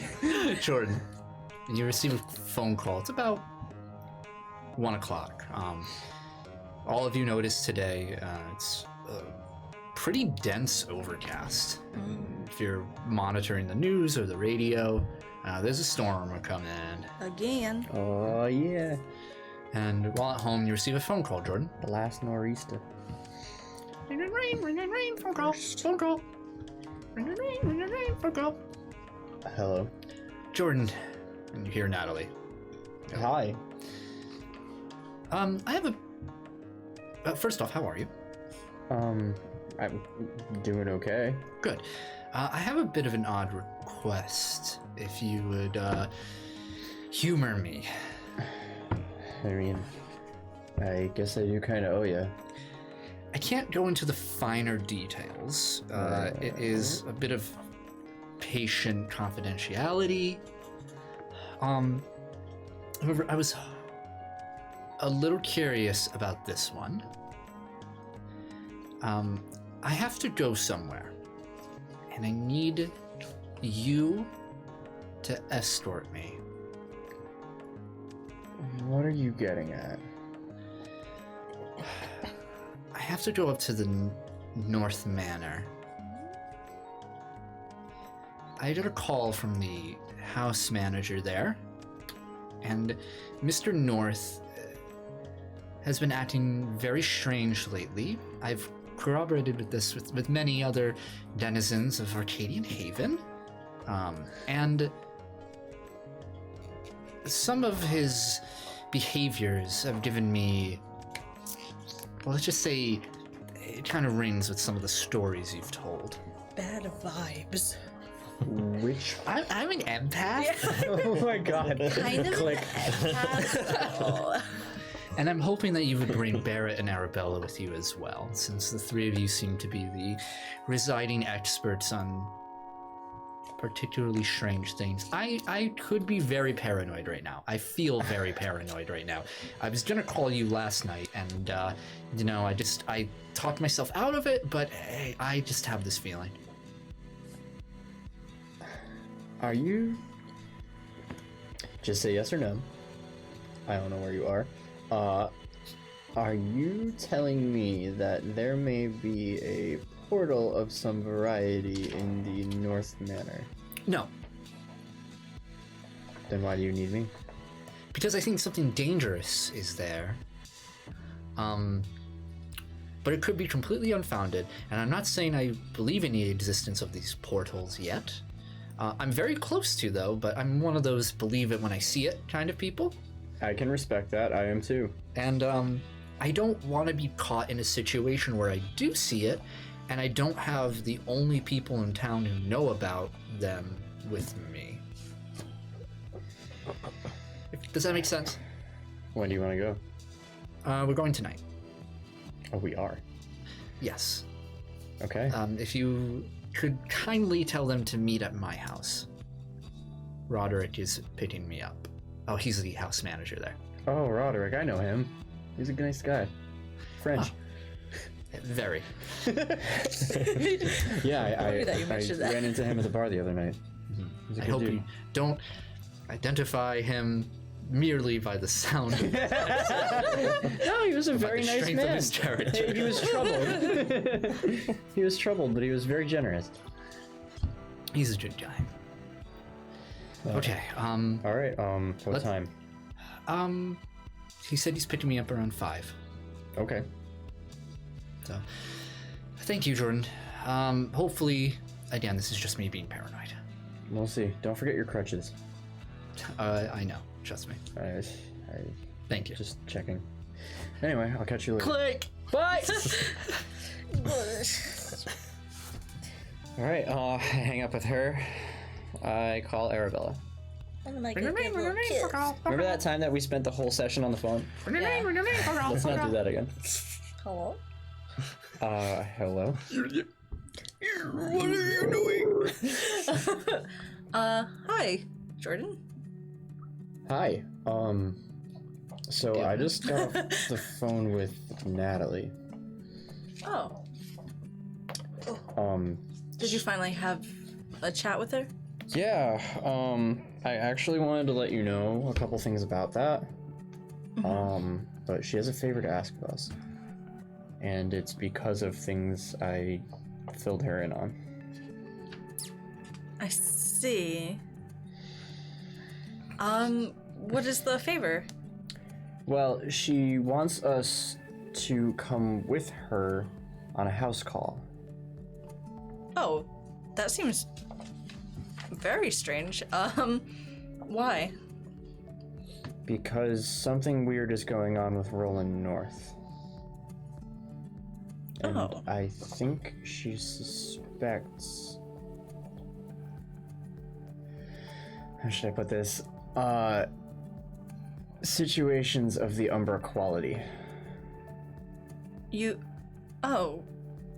told her everything, huh?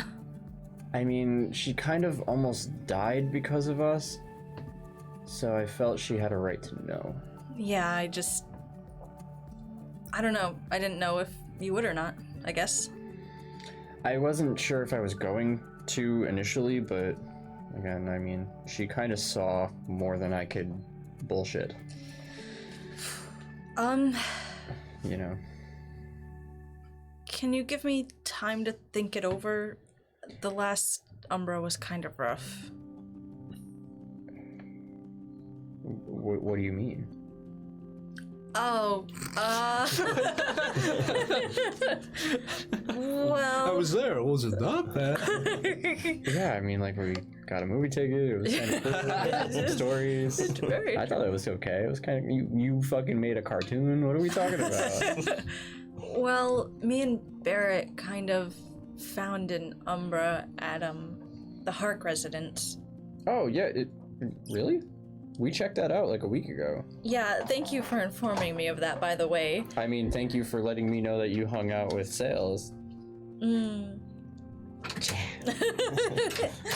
Well, in any case, it was not pleasant, and I just need some time to think over going into another Umbra.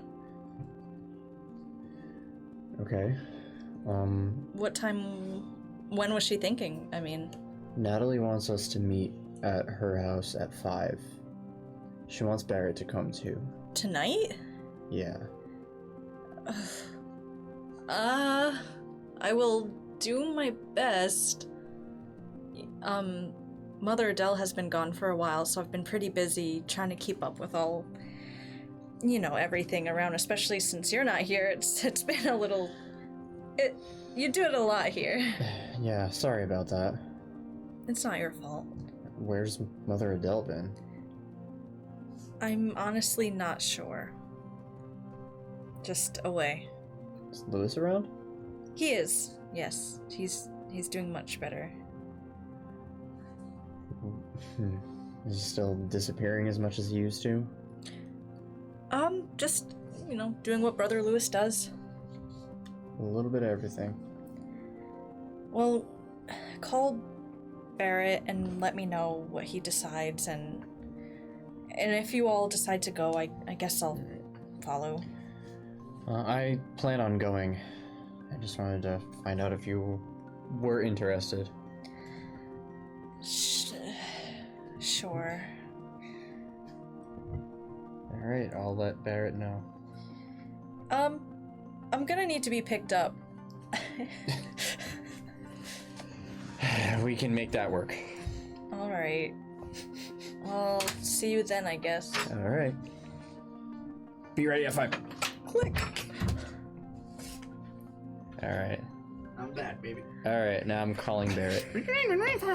I'll switch ears. I'm like very annoying. I'm like out having dinner by myself. Nice. It's like at a like pretty nice restaurant. Just like, Rain.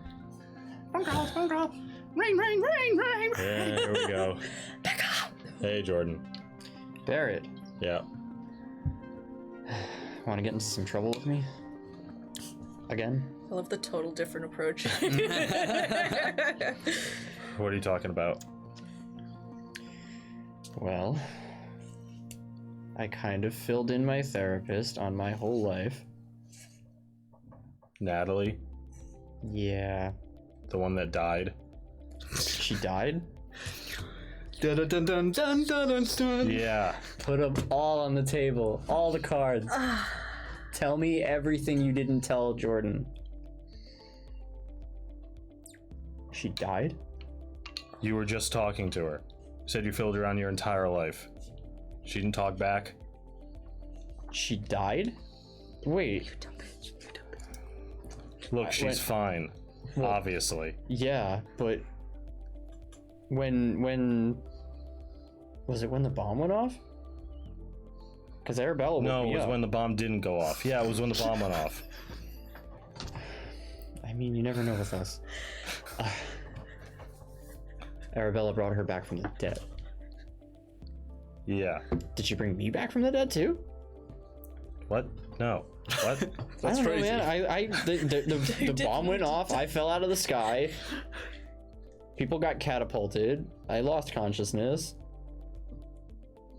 I don't know. You never died. I don't want to say that I'm disappointed, but that's Jordan, why did you call me? So, like I said, I told Natalie a lot Uh-huh. because I thought she almost died because of us, so she had a right to know, but now I know that she actually died because of us, so she definitely had a right to know. Okay. I think she thinks there's an Umbra in North Manor. You know, the rich guy that's trying to buy the entire town. Yeah, I've heard of him. I guess he's one of her clients, and he's been acting pretty weird lately, and it's freaking out his employees, and enough to where other people have contacted her about it. So she wants to pay him a visit and see what's going on, and she wants some backup. She doesn't believe half the shit I told her, but she must a little bit because she knows that we're the only ones that know too. So your therapist, the one that was put in danger because of us, now senses danger and wants us to go with her to said danger. Well, I mean, she saw what we can do. So why don't we go to the manor while she stays home and doesn't die again? While I respect that idea, she's kind of our way in. We can't just show up and be like, yo, your therapist told us that you might have a ghost in your chest or something. Barrett's like, I'll just sneak in. That always goes well. Yeah. Every time. Never fails. Immediately knocked out. For Lewis is there. Yeah. Take 2, bitch. Take 3. Maybe if we're lucky, he's just crazy and old and eccentric and has too much money and nothing better to do with it than buy a shitty little town in New Hampshire. I hope so. That's what I always thought of him. I mean, yeah. Well, all right. So she goes in to see her client, which is this rich guy, and we walk in behind her. Pretty much. There's something else you should probably know. Uh-huh. I went to go see Peter a few days ago, the guy at the antique shop. Yeah. How's he doing? He's doing a lot better than I thought he would be, but Roland was there the other day. Tried to buy the entire store from him. The guy wouldn't let him. Good for him. I think he's trying to buy Umbra sites. I don't know why, I just have a creeping suspicion that he's trying to buy properties that have ties to the Umbra. He gave Peter a coin. Peter gave me the coin. It's kind of normal looking, it's got some weird shapes on it, but if you throw it, it'll come back to you. Sounds useless. It's just weird. So you think this rich dude knows how to see Umbras? I don't know, I think he knows more than anybody else in town about what they are. Okay, so let's keep track of every spot that we've been to. What about the hunting ground where we saw the animals? The woods. Maybe that land's been purchased. Maybe. Woods are kind of neutral territory, but you'll never know. He might own it. Well, let's try to keep an eye on that. Maybe someone that we know in town has information that we could use about the purchases. What about the kid's parent? You know, that's the boy and the girl, their mom. Well, her house would be one of the next ones we would go after if this is what's happening. Doesn't she sell houses? Yeah. Yeah, you close with her, or are you? I don't really know her very well. Alright. I'll get on that. When are we meeting up? Natalie wants us at her house at 5. We gotta pick up Arabella. Okay. Are you picking her up? Am I picking? Who's picking her up? If I flip a coin, it'll come back to me. I'll get her. Alright. I'll see you at Natalie's house. Alright. Oh, she knows about the break-in, by the way. Great. Okay, yeah, I'll see you then. Okay. Flipping up. Like, Your child is sir. Thanks. The waiters are like, I hate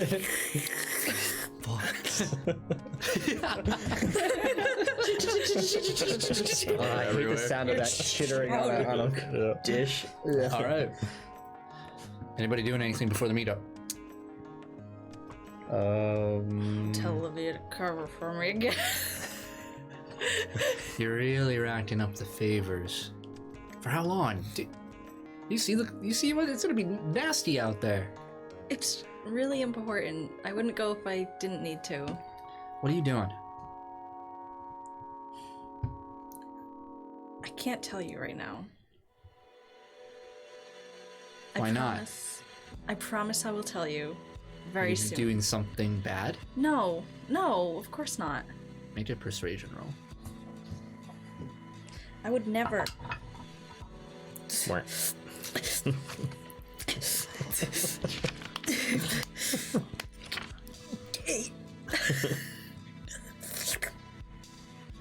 I would never. You know me. Yeah, whatever. She turns away from you and starts walking away. Kind of heavy sigh. She just kind of lets her go. And just waits, I guess, for Jordan. Yeah. For me, Also tries to avoid Brother Lewis. Into the paint. Yeah.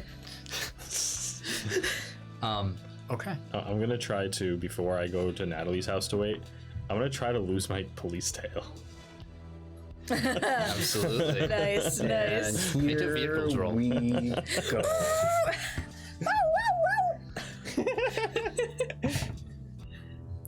28. Nice. Oh my god. Yeah. He said he knows bye. all the tricks. There's like a Sonic the Hedgehog spin, like like a loop, and then you lose him. How do you do it? He hits the button on his console, and his car just goes and just like camouflages into his environment. Yep. Turns invisible. Don't press the button. Don't press the button. It's the cloaking device, and the ejector seat, and the rocket all at once. Yeah, with some good, it's very impressive actually. Tasty moves. The way you were able to just like bob and weave through enough traffic to lose this tail. Uber tricks. And yeah, and soon enough you look around and you don't see any Yeah. credit card. Pull into an alley, let them pass, back out of the alley. Yeah. Yeah. And you all make your way to the home. The home. Dr. Home. Homie's home. Home squared. Home squared. The new base of operations. I hope she enjoys it. Arabella and Jordan, as you pull up, there's someone walking their dog. It's like a very familiar looking neighbor. As you get out of the truck, Jordan, he like looks at your car and at the building, at the car. I'm like, hello. Good evening. Starts walking away. He's like, yeah. Officer, it's him again. Again. The truck.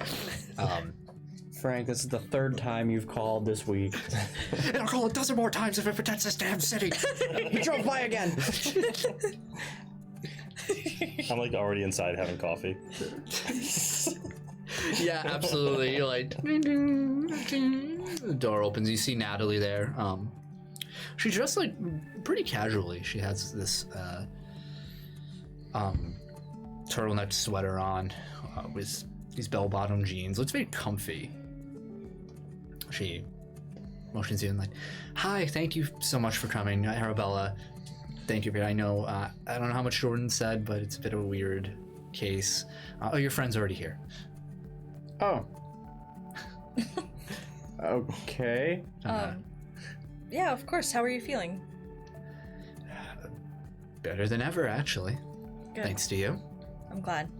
She motions both of you and shuts the door, and there's a cup of coffee in front of you, Barrett. Hey guys. Hey, Hello. Took you long enough. it's 5:06. You like I imagine like as you're walking to the kitchen, like Arabella's like forward. Natalie leans to you, Jordan is just like, yeah, Barrett's been here for like 30 minutes and like I just don't know what to say anymore. He just doesn't talk a lot. Did you know you died? He just keeps telling me I die over and over. He's a sniper. He's not good with people. All he knows is sit and stay. He's a dog. Yeah, sit down. He said, Roderick called earlier. He said he should be here in a few minutes. Okay. Would you mind elaborating on what exactly might be Yes. going on? That would be smart. So Roderick called me a few days ago, asking at first for just some consultation on Mr. North. Again, there are some things I can't tell you. After all, this could be nothing, and I don't want to divulge our client's or a patient's condition. Sure.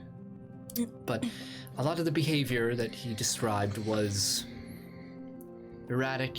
I've met Mr. North quite a few times, and he is a pretty... he's goofy, but he isn't dangerous or rattled in any way. And a lot of the behaviors he's describing has been very sudden, and it seems as though obsessive over strange, minute things. Could just be getting old. He's in his 60s. I did run into Rhea. Oh, his sister. Mm-hmm. She's... She said they were working on a project. It was actually at the hardware store. She's an artist. Oh, wow. She's actually quite renowned in many other places. She travels a lot. She actually isn't in Arcadian Haven very often, but perhaps the condition of her brother has escalated a need to return. I don't know. She's nice though. Can I just, while Natalie's talking, can I just, like, go on my phone and look her up and just see a picture of her? Yeah. You just doing like a basic search, or do you want to delve in? I'm just gonna do a basic just to see what she looks like. Yeah, so, I mean, you see the familiar visage of her. She has, like, different hair in this photo. It's like a mohawk, like a gnarly, classic 80s punk mohawk over there, dressed in this Italian suit, like this gray suit she's in, and it looks to be some sort of photo op that, or event that she was at on her Wikipedia. I was gonna say it's probably her like Wikipedia page. Yeah. Probably see all of her other art. She's mostly like a contemporary artist, but she's most known for being well versed in other cultures' arts and forming her own art based on that. She travels a lot, kind of thing. There's interviews with her, and that's what you gather. So you're saying this sister?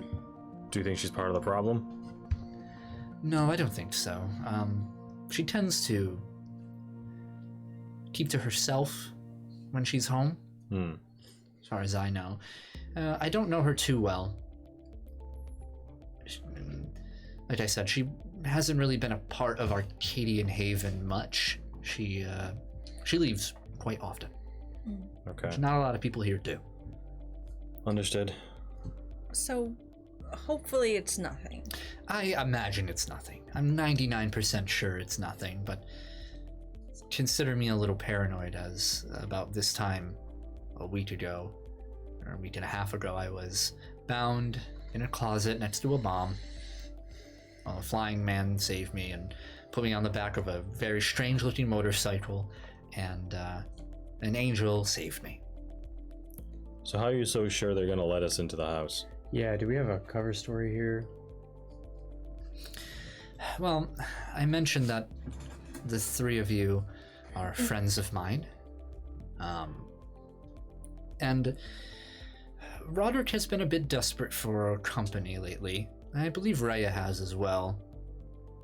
And so I told them you were interested in the history of Arcadian Haven. Two of you being new here, and one of you, well, no offense, but you're often locked up over in the convent and can't make your way up to the manor. And Roderick is a bit of he likes to talk a lot when he gets excited, and nothing gets him more excited than talking about his lovely estate that he manages. He's in love with that family. Oh, great. Well, people who like to talk a lot love to talk at people who don't talk back, so I guess I can distract them. That would be nice. It is interesting, the manor, but if you have to at least feign interest, I recommend you do, just to keep him a little busy. And hey, he's excited to have you there. Does he know anything about me? I don't know. He didn't say anything. Probably doesn't. Hope not. Always assume rich people are informed. I'm sure this is going to be nothing but a field trip and everything will be okay. It's fine. I just don't want him to fanboy on me. Best case scenario, I go in, I conduct my evaluation, and the three of you get to explore a nice mansion. Exactly. Alright. I hear he has quite the observatory there. Oh, wow. Well, I do love a good vacation. I've never been to an observatory. It's a private one, but it's impressive. Well, it sounds pretty easy. I mean, I'm sure we'll be in and out, like I said. Sure we will. When are we leaving? You see headlights through the very front window of the living room, and she gets up and says, that should be him now. All right. You guys also hear a...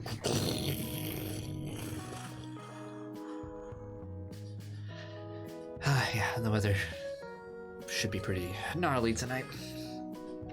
I hope it's safe to travel. They're kind of out of the way. Hopefully we won't be too long. It's just atmosphere. Atmosphere. Chekhov Scott.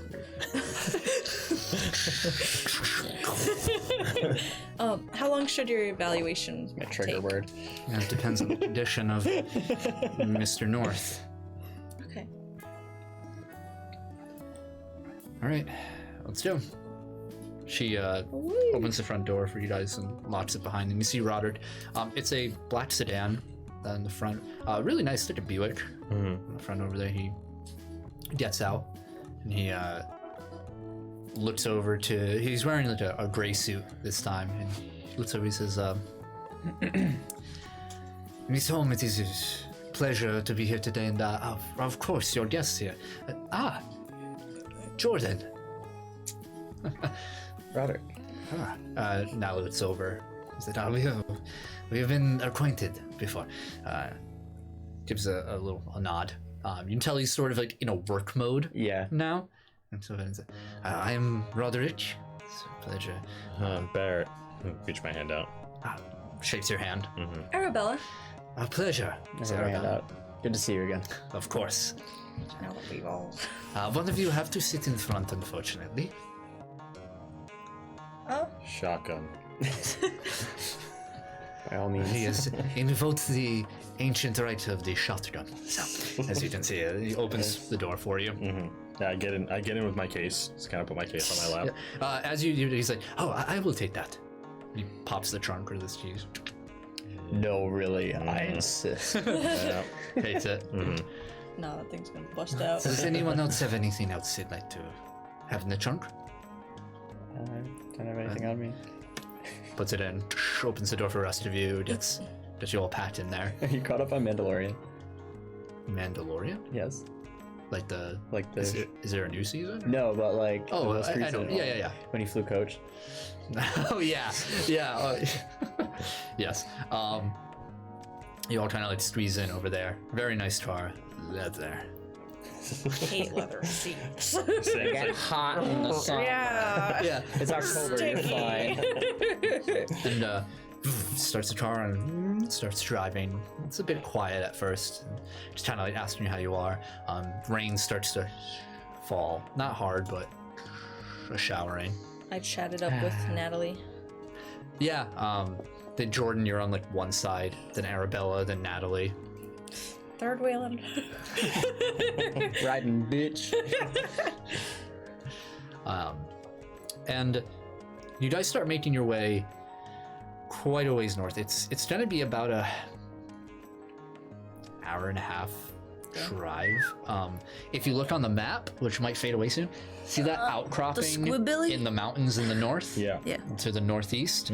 That is where you're heading. Okay. Okay. I'm just gonna try to like internalize the directions Yeah, make an Yes. intelligence roll. as we're going. Just try and remember the way. 10. Getting a little distracted. I don't know what's on Barrett's mind, but you know, it's kind of tough. Okay. I have an eidetic memory, so... So, As you guys start driving away, you start leaving the more populated area of Arcadian Haven, going into a lot of woods, much more dense in this area, until eventually the mountains to the north become larger and larger. And eventually you come across a sign in the road. It just says, North Manor, and an arrow pointing almost like a valley in of itself into the mountains. There's this strange sensation of this mountain was carved through for the presence of the North family name as you guys make your way, start driving through this single road. And Roderick, as he's driving, the windshield wipers, he says,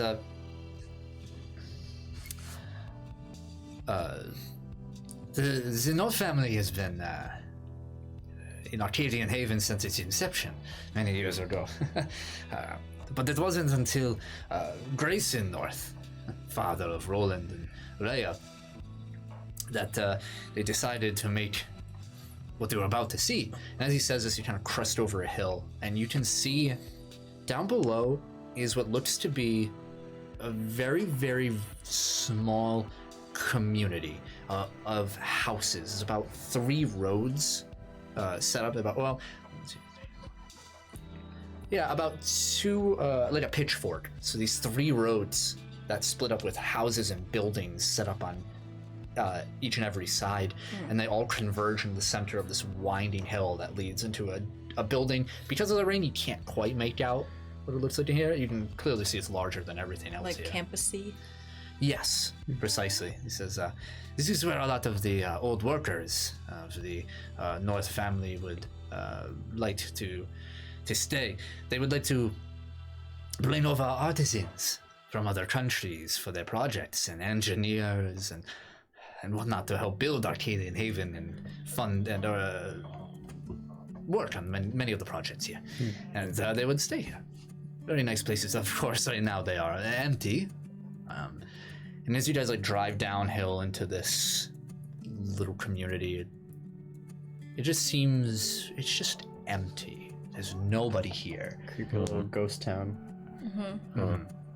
Is it still like well kept? Like it still way looks to imagine. equally as nice as This it couldn't had get any before, more. or is it Yes. like kind of a creepy. little, Right. Well, Yeah.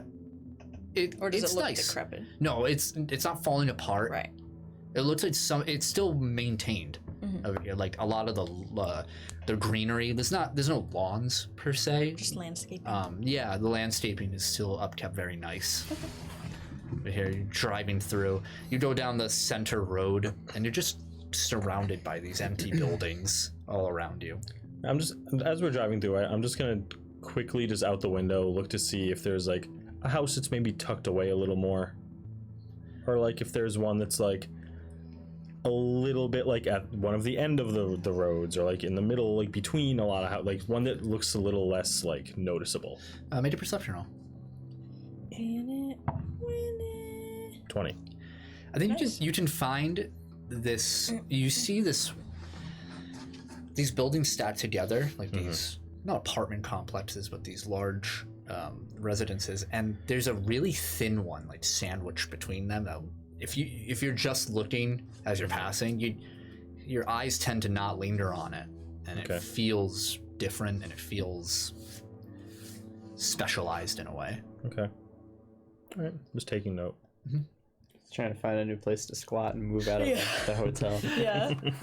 He and Roderick just keeps talking more about like, and that place over there was a famous baker from Italy that the North family brought in to help cater one of the many events that they had. Looks empty to me. Iron Knife. Didn't say anything. And you see a gate, the big N like embroidered in the center there that opens up as you start driving up this winding hill. The house you see before you, as you start driving up, he says, and this is North Manor. The house is a blend of 2 different styles. You see a shingle style base of the building. Most of it is this style with these northeast, like New England type, like highly slanted roofs, and a lot of them to show off this sharp, angular design to it, like really vertical in that respect. All shingled roofs over there, which really helps like draw the eyes all around the building for this nice continuity to it. However, this continuity is broken, but what looks to be this weird growth that just is slammed at the center of this building on the second floor, a completely different style of house. It's like a streamlined, modern style. Think of the old 30s trains, but the rounded edges and these off pastel colors to it. It looks like old naval ships. It's has a flat, this sort of extension to the house. Just clearly it was not made with this at first. Has a flat rooftop with these railings that you can vaguely see off the top. Yeah, like the kids next door like tree house. Yes. The rocket sticking out, like the ship sticking out on the other side. It has like that bluish tint to it. It's kind of I wouldn't say it's kind of an eyesore in of itself. And the way it works is it's planted in the center of this towering complex of traditional style, and then it kind of just hangs on top and then drapes back behind it. And kind of fans out from there. And he starts driving up and drives up the large road. You can see there's a small fountain in front of the abode, currently off right now as water is raining down. There's a garage to the right. Looks like it fits about 4 cars into it from there, but it's a very large garage. Like, you look at it and you think, oh man, I could probably live there, you know, in that fashion. There's a few steps that lead up to the front door, and he parts in front. He says, please hold on a moment, I will escort you each to the door. And he opens it and reaches in a compartment on the side for an umbrella, lowers it up and walks, and Barrett gets you first. Opens the door and walks you to the front door, which is covered at the top over there. I'm gonna like, when he lets me out, I'm gonna go to the trunk. And go yeah. So he pops it open for you. You get your case, and or he offers to take it. It's okay, I got it. That is what he insists. And he opens the back door and lets everybody out to the front. As you guys enter, he opens the set of double doors for you, and immediately you're met with this absolutely extraordinary sight of a beautiful home in front of you with immaculate red carpet throughout. There's every inch of this place is covered in some sort of expensive coat of arms or fresh, well-maintained like plant life. These expensive-looking arrangement of flowers. There's, I will actually. Boy's got a picture. Here's my poorly drawn. You guys might, it'll be tough for you guys to see. Hey! Look at that swirly thing. Swirl! Yeah. So you guys are on the bottom left, little picture over there. They are numbered for my convenience. Yeah. Lucky you. But in front of you is this grand hallway that leads, kind of abruptly stops at your left. There's a set of double doors to the front that lead into another hallway. It's open at the moment, and to your right, it extends far downward. To your left, in the middle of this hallway, you can see a staircase, and beside it, a small elevator, like a lift. With those like chain interlocking open grid chains. And to the right of that looks to be some sort of sitting green room. There's a lot of a lot of plants set up over there that can look out over the front. Roderick walks up to the three of you, and I can also send this to you guys in the chat if you don't want to obviously stare at the small picture there. He offers to take your coats. There's a small little coat room that he hands it up and says, I will inform Mr. North of your arrival. All right, we'll hang around, wait for him. Yes, if you would just wait here for a few moments. Sure. He walks away. We're not gonna wait around here, right? We're gonna look around. No. What? No. Not Absolutely. yet. Absolutely not. We don't even know that anything is wrong. Well, we have to find out, right? We will find out. I think we'll know when we talk to the guy, right? If you say so. I kind of want to explore too. But we'll wait. Hey, if you want me to leave and post up, I can. It's my job. No, that's okay. I want to stay here for a bit. I don't know if I'm going to need you to, post up. She leans over to Jordan. What does post up mean? Sniper. No, that won't be necessary right now. Thank you, Barrett. Okay.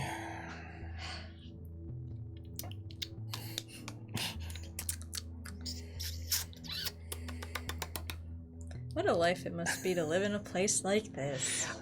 Thank you for waiting. Roderick steps back into the hallway and walks up to you guys. It's kind of awkward. He has to walk Like way for too far. a while. Yeah, so it's just his footsteps are... Like you see him, but he's like 50 feet away. Yeah, and he like won't talk very loudly, so that he's just waiting until he gets to you. So it's just finally gets to you. Yes. It seems that Mr. North is a bit busy right now, and he wishes for you to enjoy dinner here tonight. Should be ready soon, and he will speak with Dr. Holm after.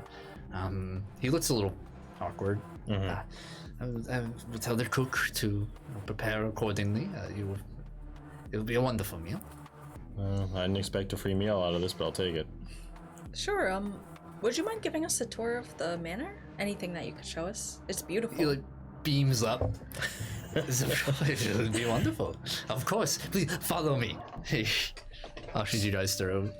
He starts leading you down the left hallway in the front over there. Gets you through the double doors. Immediately to your right, he opens the door and there's this long table that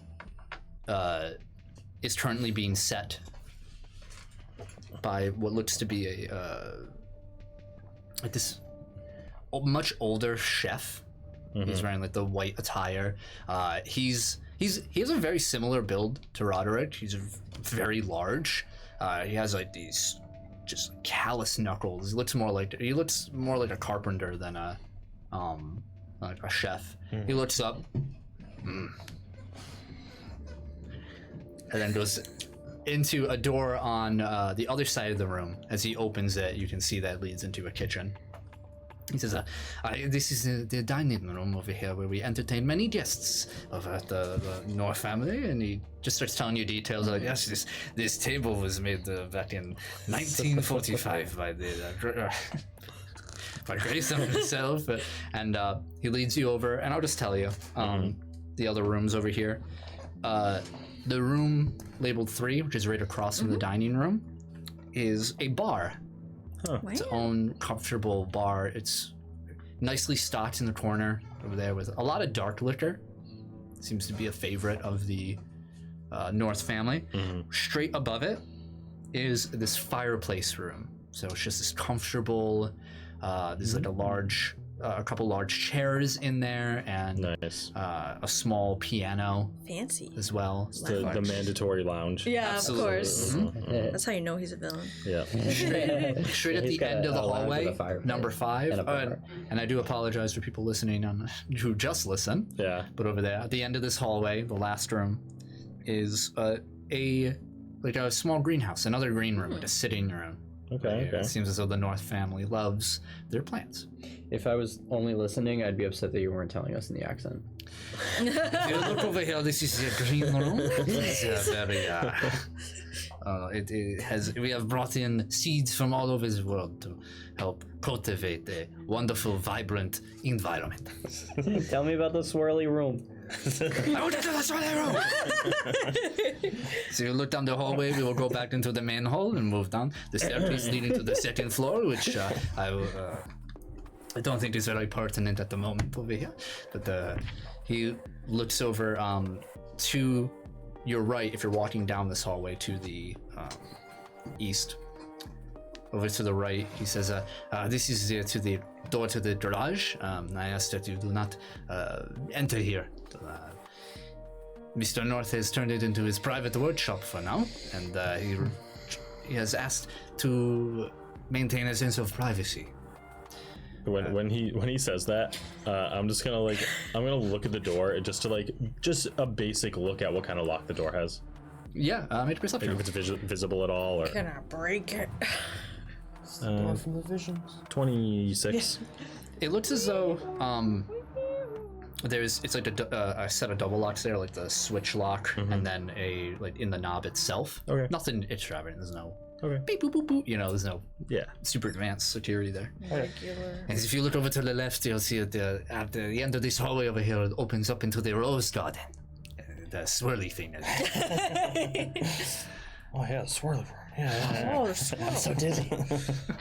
It is fashioned a bit like a maze. And though it's easy to get through, the North family does not want its guests to become lost in its abode. And straight ahead at the end here is the observatory. Over there. The hallway goes for quite some time as it elevates, and so we have the optimal view of the heavens above. He turns back around, and he stops for a moment in front of the stairs, kind of looks at his watch, says, I'm sure I could squeeze a bit more time out of this. Follow me, and he goes into the elevator and ushers you all in. Going up. Squish in next to everyone. He lets you up to the second floor. Another map. Gimme. Gimme a Hey. Oh, there it is. Nice. He lets you right into the second floor. There are two doors at the end of this also grand hallway. Over here, you can see right in front of the door is like the typical suit of armor that you see in every it's obligated in every rich person's house to have one. I want one so bad. Which way are we I want coming to up charter from? stuff like that. Which way are we coming up from? From over here, see where it says, it's kind of tough. My S's look like 5s. There's an S and an E on the map in the center towards the right. I see. You guys are getting off right on the elevator. Okay. Got it. Is the S stairs?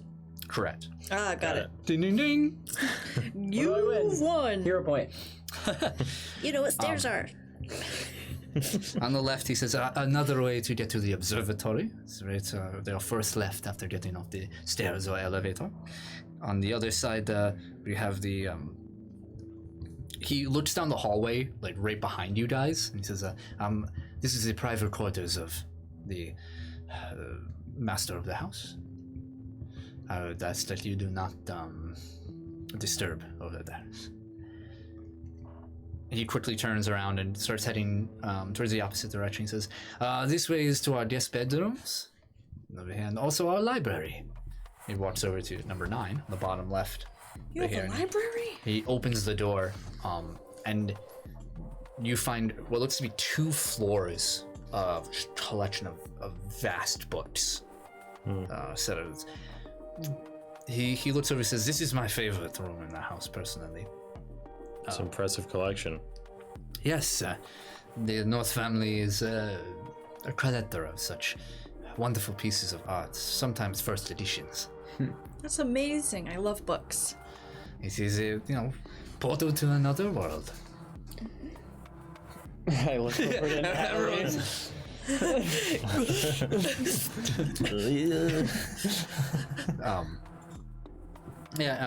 Just starts leading you around and just...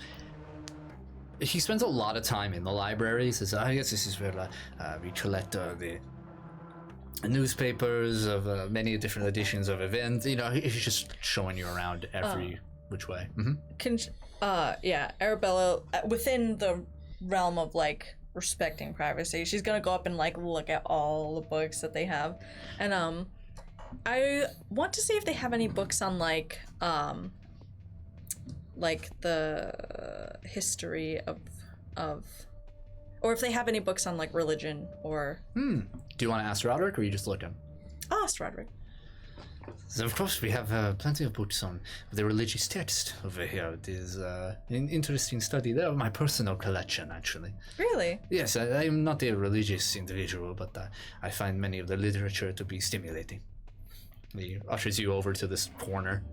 Yeah, and there's quite a few, like, it's almost a familiar sight to you from when you were in Mother Adele's office. There's like, the Quran and a lot of different editions of the Bible, like a lot of different religious texts over here, reprinted. Nothing extravagant. It's not like, and these are the Dead Sea Scrolls that I found. Wow! This is the King James Bible. Yeah. Owned by King James himself. I also have an autograph photo of Jesus Christ. Wow!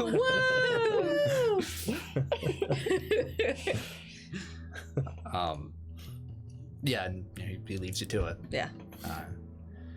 He says, as you guys are leaving the library, says, of course the North Manor wouldn't be what it is without the well-stocked wine basement storage we have over there.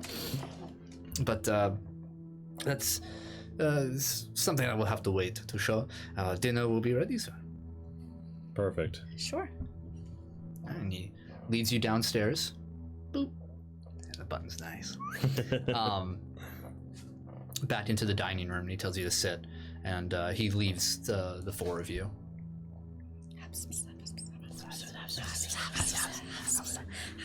Please, no. Oh, sorry. Yeah, it's That is fine.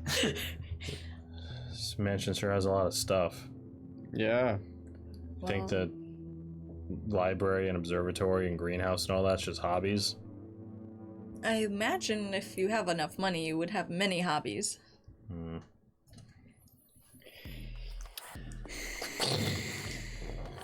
I just hope we get back in time. I'm sure we'll be fine. I can't really stay out the night. You ever see those movies where you go to the mansion and it's stormy out really bad and it's too dangerous to leave and you have to stay in the guest rooms? Are you saying that I'm going to be stuck in this mansion, not my motel all night? And the, Oh no. and the suit of armor walks the hallways. There's a flash of light, and you can see a lot of the most of the windows you've seen in this place aren't like square. They're circular and have these like cross iron bars in the center. It's very stylistic. like portholes. Yes. Yeah. Throughout, and you can see water. It's quite a far above you guys, but you can see water just pouring down and a flash of lightning. Like right on cue. You're just overthinking this. It is really probably nothing. What would happen if I put on the walking suit of armor? Do you think you could overpower the ghost that lives in it? It's a good question. I'll have Maybe to you find become out. a ghost. Maybe. That's a good idea. I'm gonna try it when it happens.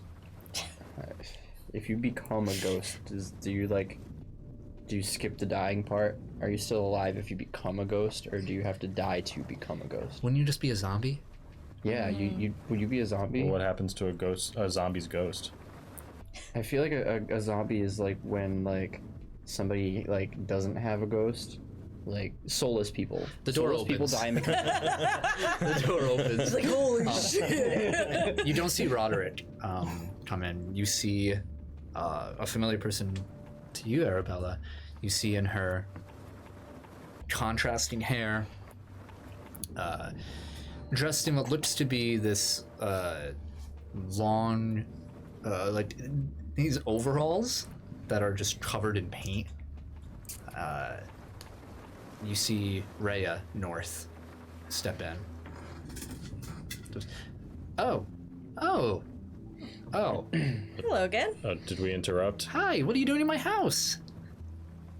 Oh, we were invited. Oh, yes. Oh, Natalie, yes. She walks over, just noticing her for the first time. Goes over like, oh, darling, I'm so happy you're here. Mwah, mwah, kind of thing over. And Arabella. Well, I didn't think I'd see you again so soon. I know. Small world. Oh, yes, very small indeed over here. And who might you two be? Barrett. Barrett. Rhea. Nice to meet you. A pleasure. Jordan Teller. Jordan, pleasure to meet you as well. So, you two, the four of you are here to enjoy a nice dinner. Seems that way.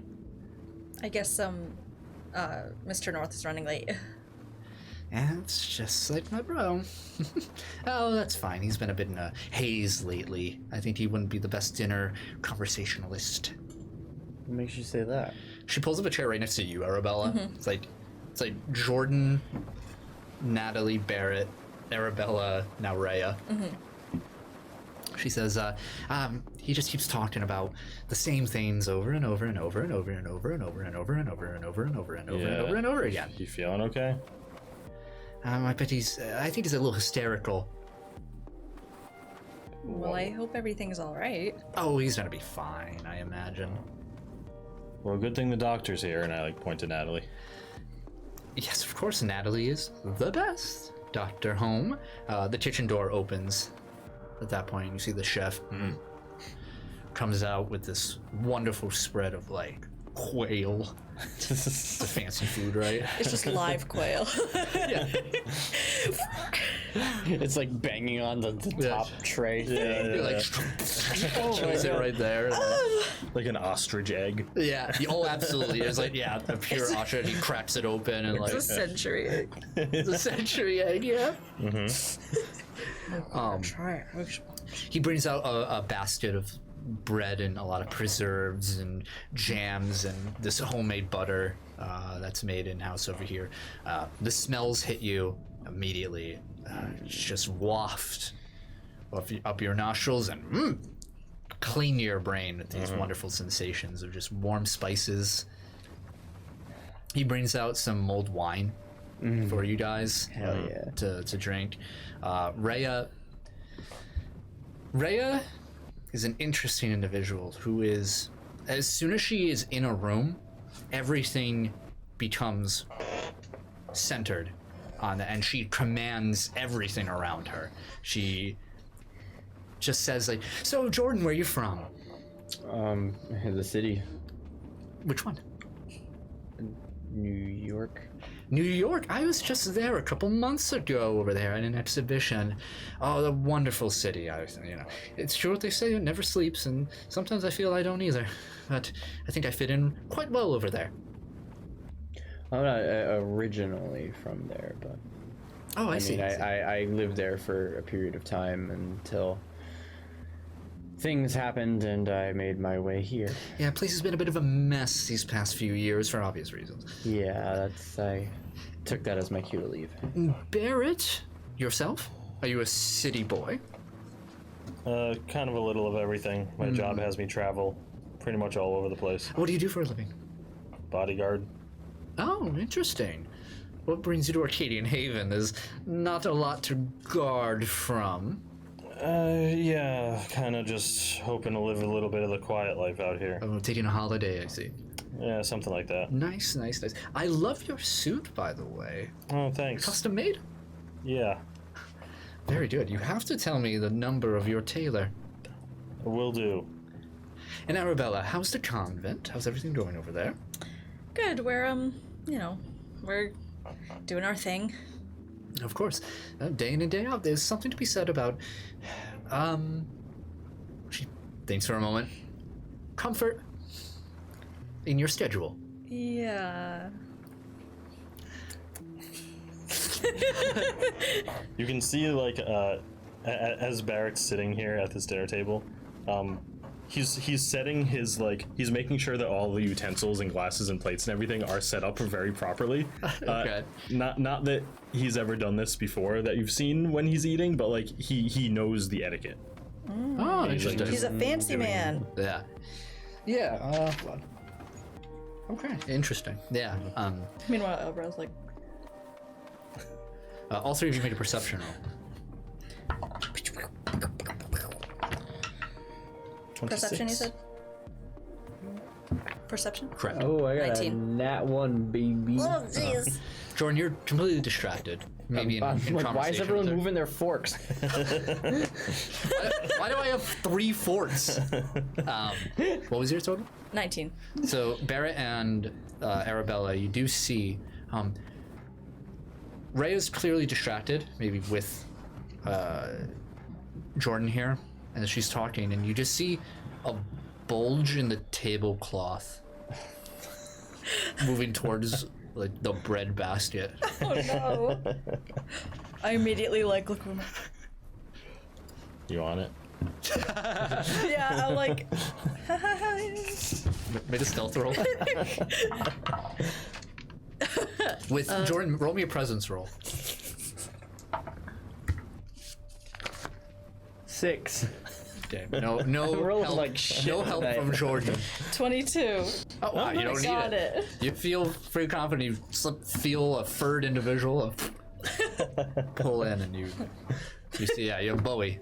What if it wasn't Bowie? It's a hell are you? It's just a rat. It's pudding. Oh shit. That bulge would be like a sphere, a globe under there. Like anybody that misses that is ignoring it on purpose. Yeah. Yeah, you tuck Bowie Yeah. away. uh, as you guys are talking, Roderick enters, and he says, "I hope you are finding the meal satisfactory." Oh, it's wonderful. Good, good. It's been a while since we've had guests up here, and I was hoping that the meal would be sufficient to your taste buds. Have you heard anything about Mr. North? He's being a bit elusive, to say that, and the door opens again behind him, almost bumping into him.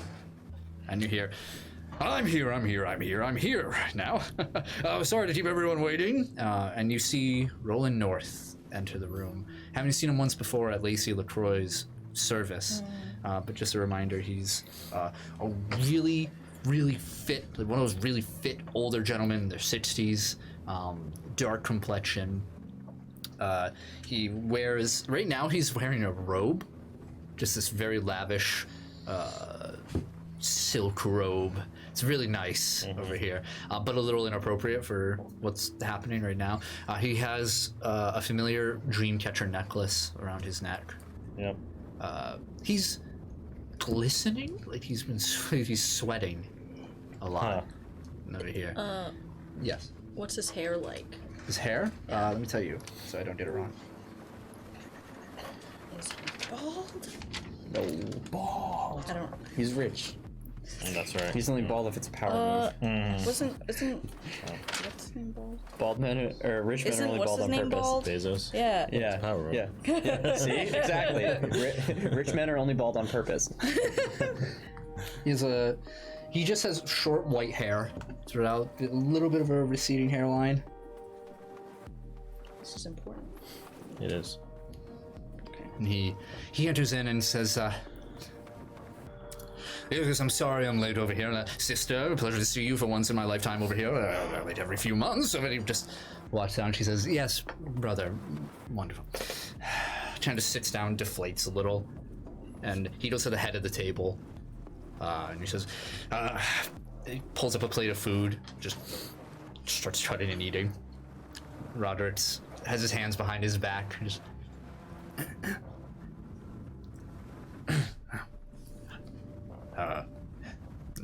Master North, you have motions over to the 4 of you.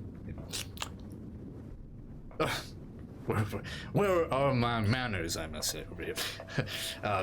Pleasure to meet you. My name is Roland North. I'm the inheritor, it looks over to Rhea, of this fine abode and fortune.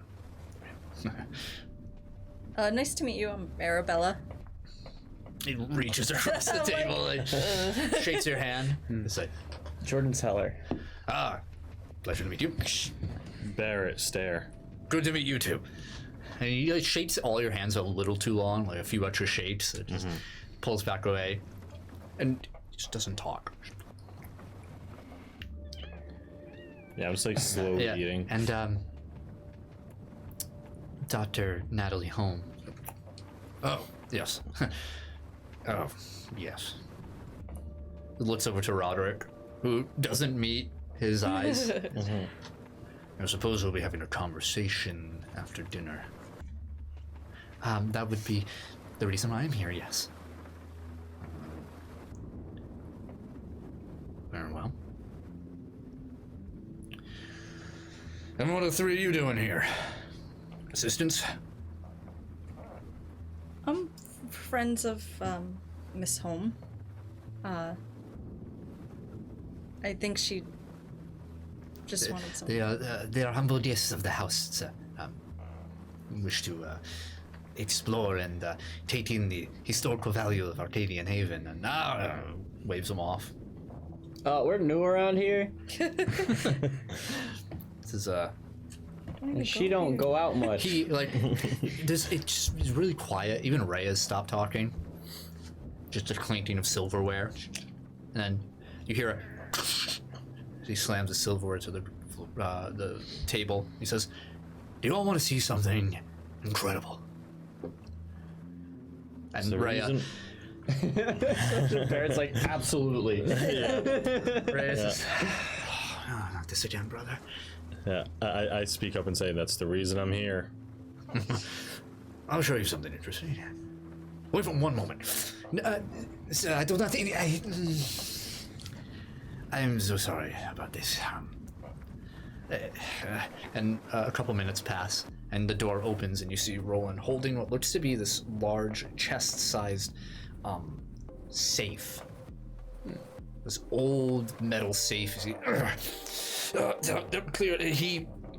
he like pushes aside Arabella and Jordan's plates to make room. He just I like move over. yeah, just slams this safe onto the counter or the table. He says, slaps the top. It's a impressive safe. It's more impressive than you think, or what it seems.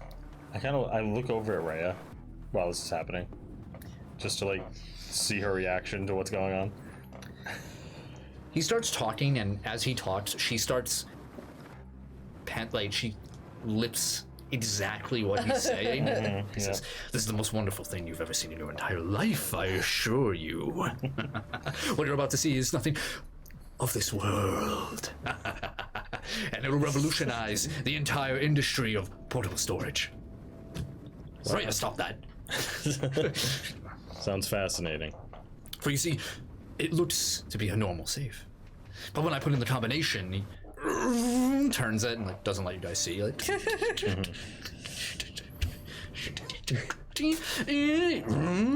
it reveals a normal safe. Contents. It's empty. Great. But that is not the amazing aspect of this. He reaches over to your plate, like grabs some of your food, Barrett, and it stuffs it inside. All of you make perception rolls. 24. Really is the opposite 23. of Adam. Yeah. 23? Damn. 14. 14. All of you see. He closes it, and you see on the dial in the center, you see a triangle. Yeah. It's embedded. And he closes it and spins. Give it a moment. Turns it back around. Turns around and opens it. And there's nothing inside. Huh? But that isn't even the most incredible part. What's the next step, Houdini? He turns it around. And he reaches in. And he just pulls out the food that was put on there, but it's encased in gold. The same exact form, shape, everything, but now it's just solid gold. You have King Midas's safe? That's good. I'll put that in the branding. I want to cut. All right, I give up. How'd you do it? This isn't a magic trick, my friend. This is... Well, I can't give away all the secrets. I mean, that's like the box with the mirrors, right? You know, like magician. I urge you to try it for yourself. All right. I like pick up one of the forks. All right, open it up. I like look inside. Pop the fork in. Yeah, and it's, you know, it's not a large safe at all. And he shuts it, turns it, opens it back up. There's nothing. Reach in. I reach my hand in. And it's strange, when your hand goes in, it's like when the shadow is cast over it, you can't see your hand anymore. I like feel around. You feel something, I grab it. and you see a golden fork. Oh, it works. Can I keep the fork? Go ahead. Put it in my pocket. Amazing, wouldn't you say? I have all sorts of amazing, spectacular items such as this. Have you ever put anything else in there? Oh, plenty of things. Anything specific? Living things? No, of course not. Why not? Oh, Aren't you Well- curious about what would happen? well, of course, but seems a bit cruel. Does. I was just curious if you had tried. A morbid curiosity is sometimes good for a businessman. That's what my father always said. Another sigh from After, Rhea. after the conversation happens and I have the fork, I'm gonna just like tap Rhea on the shoulder and just like just motion her to like walk over to the end of the room with me.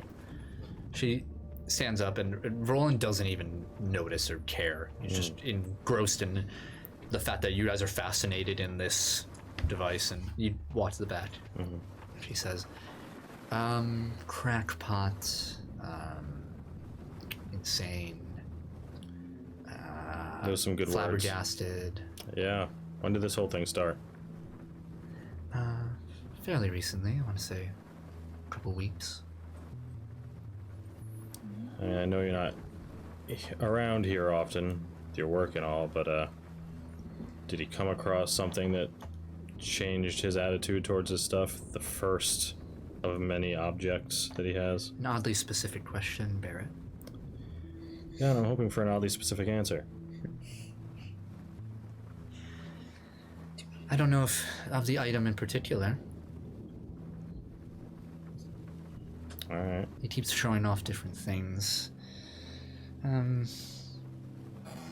Coins, safes, lots of strange items that he wants to eventually sell. And we cut back to Roland. He says, once I figure out how to mass produce these items that I have procured over here, I'm going to put Arcadian Haven back on the map like it deserves. No longer will this town ruin itself in stagnation, festering like a bloated wound. No, I will bring it to the glory which my father attempted to instill in it years ago. And, well, we know how that turned out. He kind of like eyes you for a second, and then like, back to the general room.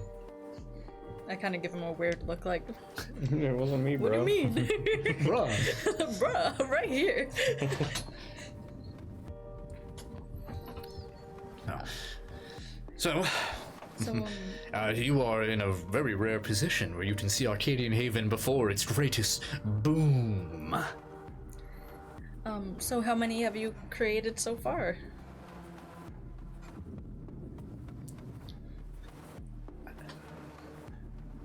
Plans are coming along smoothly, but results have not yet come to fruition. But it will be done soon, I assure you. But this is mine, here, mine. And he pulls the safe towards him. Says, so don't think of any other ideas if you think you can get your hands on it and start making stuff of your own. I wouldn't dream of it. He just narrows his eyes. You just hear the... He lifts it up and says, I lost my appetite. And he storms out.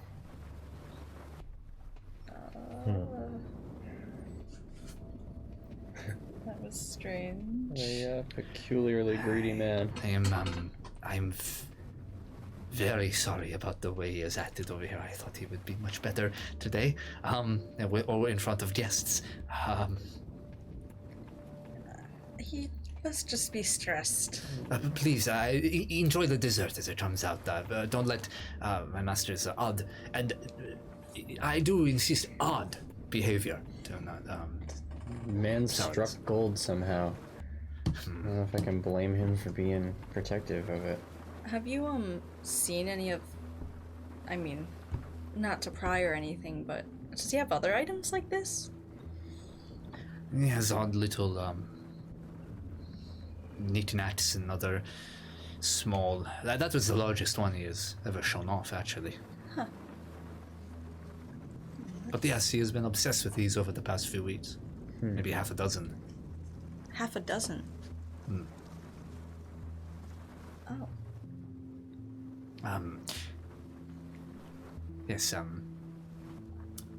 Dr. Holm, if you would please, after dessert, my master will see you in his room. Yes, of course. Ray says, I think I lost my appetite too. I also think it's getting pretty bad out there. I think the four of you should stay the night. No, I can't. Hyper zoom in over mouth. My parents will kill me. I'll get in so much trouble. Sounds good to me. I told you. Are you Yes, it would be sure? quite difficult to drive in this weather over here. It is quite bad, and the mountain paths are treacherous in the right condition. Oh. Don't worry, I will have the bedrooms ready, the guest bedrooms upstairs waiting for the four of you.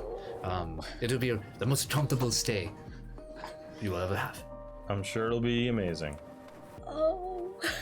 Okay. It's like, you just cut the Bowie on your lap, like eating a piece of bread that he somehow stole.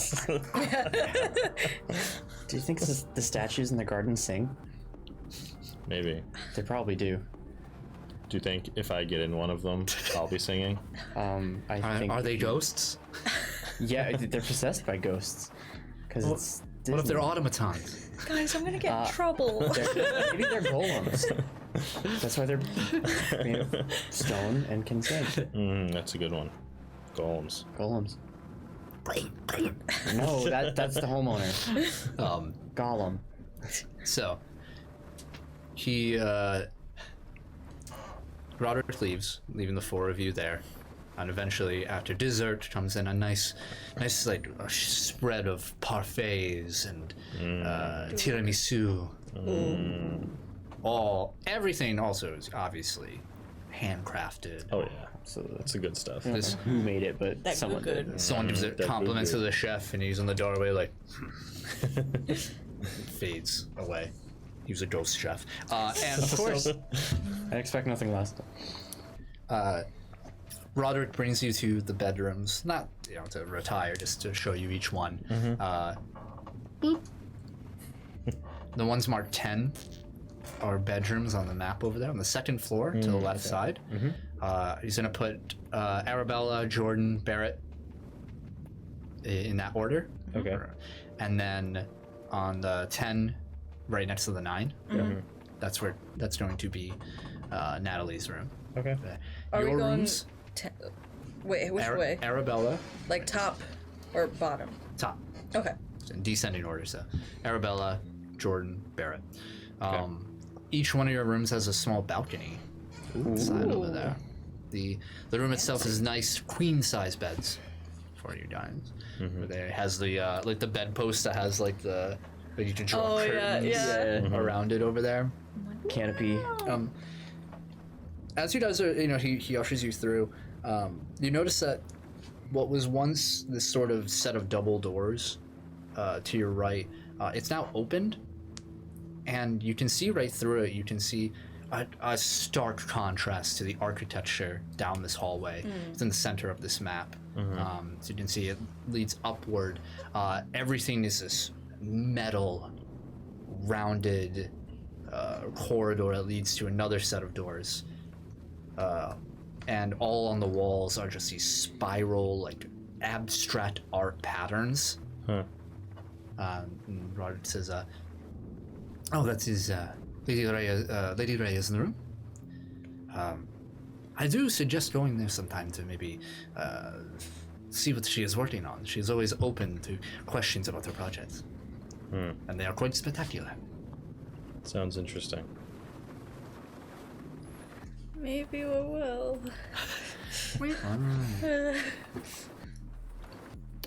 Alright. So, what did the three of you do? You have this whole mansion to yourself. Cry. I have a bunch that I want to do, so if you guys want to do anything. Should one of us go with Natalie? I just don't know if it's a good idea to leave her alone with him like this. I mean, you don't have to go in the room or anything, but maybe stay nearby. Yeah, you're right.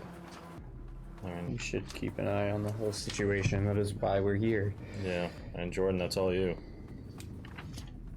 She probably feels the most comfortable around you out of the three of us. Yeah. Yeah, I guess I'll stay on standby. You guys gonna be alright if I go walking around? Don't get Yeah, we'll be fine. attacked by a suit of armor. If I do, I'll get in it. I don't even know how he got in here. Oh, Bowie? He gets in everywhere. I just wish I knew how. He's slinky. He is very slinky. He's a free man. He knows no borders. He's a citizen of the world. There's like jam on the corner of his mouth. He's like trying to lick it. He just can't. Well, hold on to him. Make sure he doesn't slip out. I will do my very best. Okay. You have a Bowie in your inventory. One Bowie. One Bowie. It's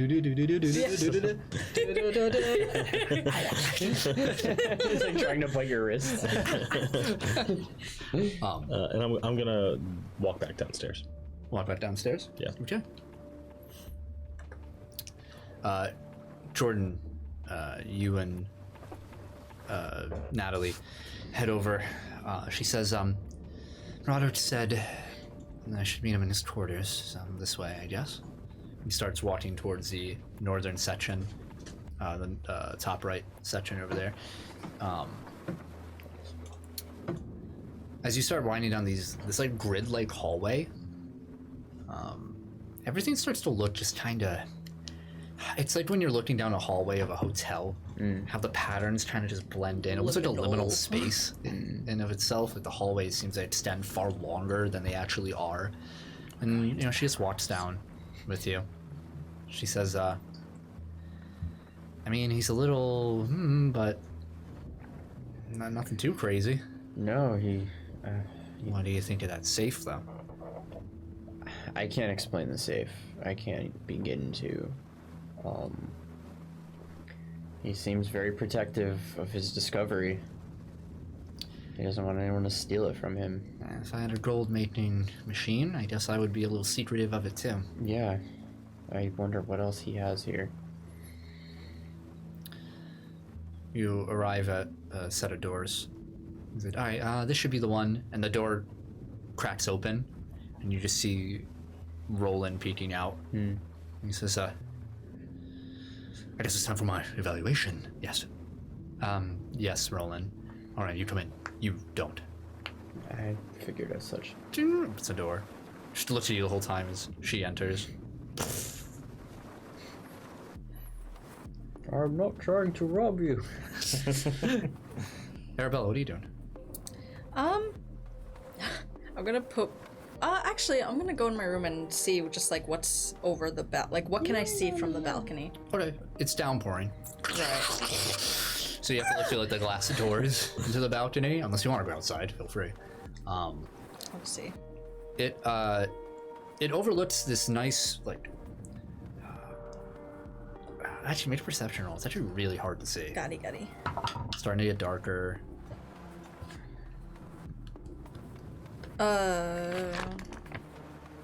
18. 18? It's really dark, but from the faint shapes that you can make out, you can sort of look left. You see the other two balconies ahead, and then to the distance to your left is downward is the small artisan town. And in front of you, it's just a lot of like the long, large property, like the lawn of the North Estate. And past there, you can't really make out a lot of fine details. Right. Okay. Afterwards, I'm gonna go try to find Rhea. Sure. Easy enough to find the hallway over there.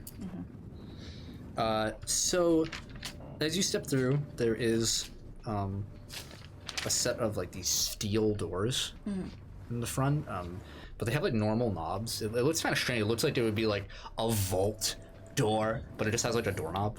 It's brass doorknob. Okay.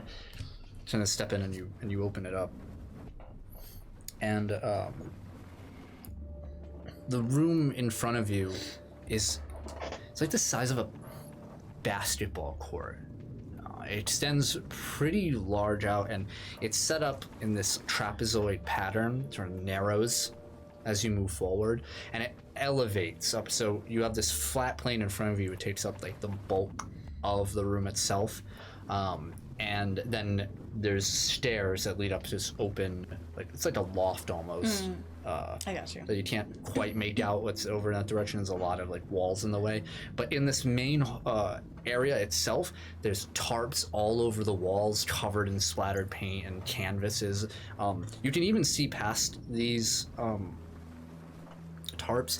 The walls themselves have been overlaid with canvas, set up in these large blocks and rectangles of canvas throughout.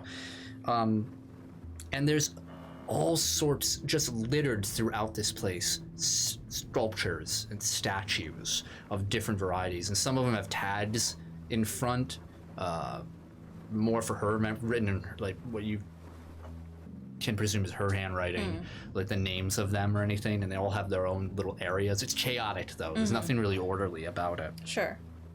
And then you also see up in that loft in the corner, there's this glass window, and you see she's inside a sound-treated booth with her computer in there, and she has this V-neck guitar that she's yelling into a microphone. You fan hears.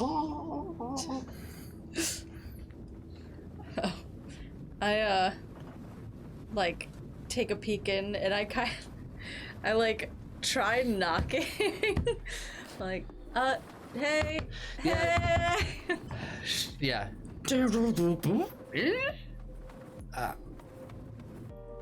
Takes off her headphones, comes in, she opens the door, says, Arabella, hello. Hi. Pleasure to have you here.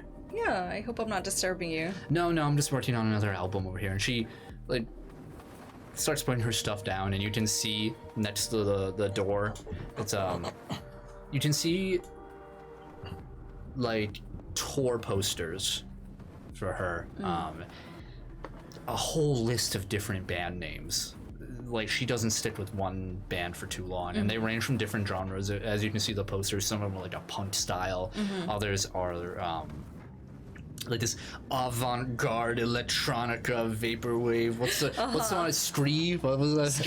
Yeah, that like weird like Finnish one. Yeah. Squeeze. Lowercase. Lowercase. This is when I'm calming down. Yeah. I was going through a phase. Just, what the pleasure of you visiting my humble abode over here? Honestly, you're just very talented, and I was just wondering if I could take a look. That is so sweet. Of course you can take a look over here. I'm always happy to share my art with a potential artist. Creative mind. Yeah. Very good. She immediately, without missing a beat, just grabs you and starts walking you through the place over here. A couple things that you see. One, you pass this large table, this like painting table, and you see lots of little like Civil War figures, like really small ones. And you see there is a tag that says Lorenzo Stone. She says, "Oh, don't mind that. That one's a commission piece I'm doing for a local." And she moves over to one of the more striking pieces is that for Officer Stone? the sheriff. Yeah. Oh, yes, of course. Really? He met me in town, and he knows of my particular talents, and I guess he likes this little wargaming that he does. Huh. Quite obsessed with it, actually. He keeps sending me models. Wow. And she just moves away from it. And the piece she shows you, it was behind this curtained wall. And she pulls back, and you see several large statues of this black rock, each one themed to a different place, but all of them retain the same base shape. They're black and pillared in shape, and you see some are set. One is set with these vague shapes of Egyptian iconography from it. Another one, a lot of Brazilian traditional art, kind of just pulling away from it. One Austrian. Another has this West Coast streamlined feel to it. Another Japanese. These like Shinto shrine, this dragon pulling out of it. And finally one with a lot of like skyscrapers like crumbling through it to look like New York City. This one I've been working on for quite a few months. Very impressive. I know. I guess I don't even need to say anything. It's great that you're so... I mean, you have everything. In a way, I guess I do, but I feel it is my responsibility to use what I have to speak out. Is that why you made this? Of course, I think...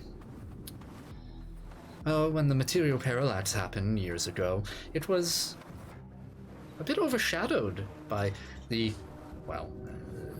destruction of New York City, in some ways over there. I feel like people don't talk about it as much anymore. I know there are more pressing matters to attend to, but when pillars of energy reach out into the space, into space itself, I think it's a bigger deal, and people have been letting on. It's interesting. I don't know too much about it. I'm not as familiar, but... Not a lot of people do, and that's what's so curious about it. What I would give to know more. Oh well. It's a beautiful piece anyway. Thank you very much. She just shows you a bunch of other odds and ends over there. And she says, do you have any projects that you're working on? I wouldn't call them projects. Hobbies. You know. Hobbies are good to have. Keep you out of trouble. Or in trouble, if you're the artistic type. Yeah, I guess sometimes. I am working on a children's book. An author! Again, more hobby. Very good, very good. I've written about 3 books in my time, but none of them have really stayed on the bestseller list for long. Really? Oh, yes, out here. She, like, ushers you deeper into her abode. Cut back to Barrett. What are you doing? As I walk downstairs, I'm just gonna, pace up and down the empty halls for a second, looking at that locked door, seeing if it's still locked. Yep. And I'm gonna walk towards the observatory. Okay. Yeah, it's pretty much right next. The door is adjacent to it. Yeah, I'm just gonna just casually walk towards it, and as I try the door to go into it, is it does it look obviously different than the rest of the house? The locked door, or the observatory? The observatory. Not really. I mean, it looks strange in the sense that not everybody has an observatory attached to their home. Yeah. But nothing like disturbing about it. I'm just gonna I'm gonna go in Okay. and just kind of like look around. Yeah. Immediately you feel a chill. This area, maybe not a lot of people have been in it for a while. Yeah. And it runs off. It's a very long hallway. So you're going for minutes. You're just as you're further away from the light of the house, and it's just dark. And the hallway itself is a lot of glass. Yeah.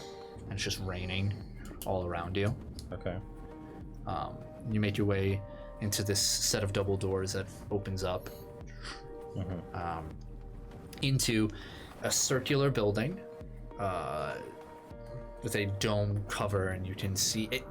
I mean, they must have put a lot of money into this. Yep. Somebody in the North family really loves stargazing, and Arcadian Haven is a beautiful place to gaze at the stars. Yeah. You can see the telescope piece, like the lens up the front, leading to this large telescope on the core over there. It's not, it's not like the greatest observatory ever. It's a personal observatory. The room isn't very large, just enough to fit a desk and this device itself. Okay. You do see that there's like a crank next to a seat where you sit at the lens. Okay. I'm gonna walk over to the desk first. Just casually trying to look, even though no one's around, trying to look not suspicious. Yep. And just like, is there anything on the desk or any like cabinets or It looks to drawers be it?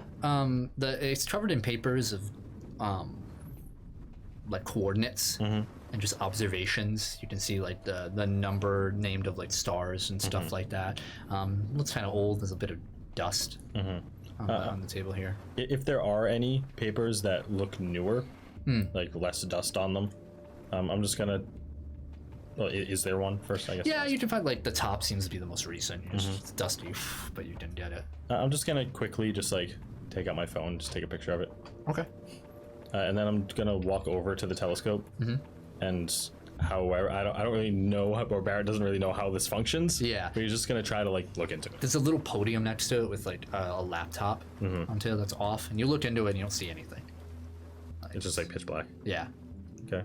And the laptop's off, I assume. Okay. And he's just gonna get off the little pedestal, Okay. and I'm just gonna leave the observatory. Jordan, are you doing anything? Kind of trying to stand as close to the door as I can so I can hear what's going on inside. Made you a perception roll. He's got a cup. What do I got 23. Nice, 23? bro. Nice. So it's difficult to hear the best of times. You can tell by your quick glance in there, there's a very large room. But you do faintly make out some conversations. You hear Natalie, hear just like a, Mr. North, please sit. And trying to get things started. How are you? Everything there. And Roland gives very quick answers. And she starts asking about these objects. And when she brings up the subject, it becomes a lot easier to hear because Roland begins yelling. And this is all in the course of maybe within 10 minutes of their conversation. And he just says, what's it to you, huh? Why do you want to know? Huh? Who's asking? Are you asking for someone else? Is that what you're doing over here? Mr. North, please settle down. I'm not here to extract your business secrets. I don't know if that's true or not. Maybe the people you brought over here are working for someone else. Oh, you didn't think I was on to you, but I am. Oh, yes, I know. Keep your friends close, your enemies closer, Dr. Home. Oh, just know this, that by the end of all that happens here, that I, Roland North, will be the one who rejuvenates Arcadian Haven with my ideas and my devices. You hear Mr. North, and you hear like the screeching of a chair kind of push back. I'm going to ask you to calm down here, and I don't like the tone that you're taking with me. And you hear a crash. Well, I don't like the tone that you've had in this home. It's pretty inquisitory. Yes, that's my job, Mr. North, and I just... another crash. And a shatter. Get out right now. And the door slams open. And you see Roland North is the first one actually to leave. It looks right to you, face red. And his hand is bloody. He just, I'm on to you. I'm just here, man. He brushes right by you. You look into the room and see Natalie standing in front of a really nice chair. This room is set up into like different sections. It looks like there's like a sitting area in the front, and like the bedroom would be further back inside or anything over here. But she's sitting down. She pulled up a nice chair in front, and there's this beautiful table, small table, rounded table between the two chairs, and there's a shattered glass of looks to be brandy. You can see the bottle next to it. The glass just shattered, pulling off. She just has looks exasperated. Like, what the hell did you do to that guy? I just asked a few questions. Apparently I didn't ask the right ones. Maybe you asked the right ones that will cause the explosion of everything in this whole room. What a wonderful thought, Jordan. That's why I'm here. So what's the verdict? Is he crazy? I don't like to use that. Is he unwell? There's something odd about him. I've never seen him act like that before, in my limited experience. So what do you think? I'm gonna try and talk to him again. Tonight? If I can't, then I'll try in the morning. I don't know if it's wise to pursue him anymore after this particular episode. Well, if I gave up after the first time I ever felt a uneasy feeling, then you wouldn't be here right now. I mean, I see where you're going, but, you know, pressing an angry old man with violent tendencies for information doesn't seem Not the wise. first time. No, you're the psychiatrist. She walks past you. Arabella, make a perception roll. Watch this. Oh no. I knew it was going to be. As soon as I said watch this, that was the problem. I'm sure that's what the problem was. Fuck it, I'm using a hero point. Ooh, okay. I want to see. I want hope to it's see what lower. the sights. That would be great if it was like a 3. 19. 19? Yeah. As Ray is speaking, she's showing you this antique typewriter that she used to write her first novel. The inadequacy I'm feeling is amazing. You notice someone's gone. And we pan away at this realization as we see outside of the room Bowie stop in the grand hallway on the second floor and just goes onto the stairs.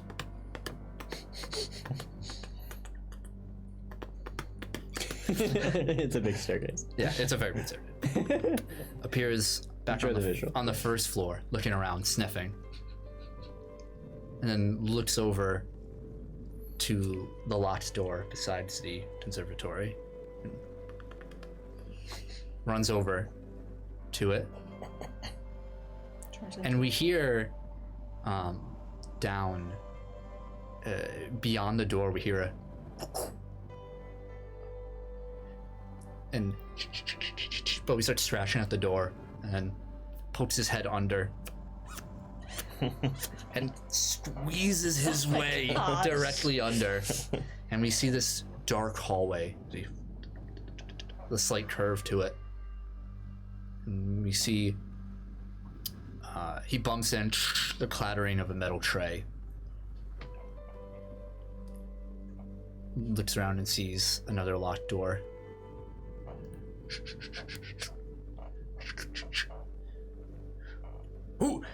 Who is that? Who? Come to steal everything from me, have you? Come into my base of operations here, and the door opens, and as we do, a pulse of, and all of you in the house, in the observatory,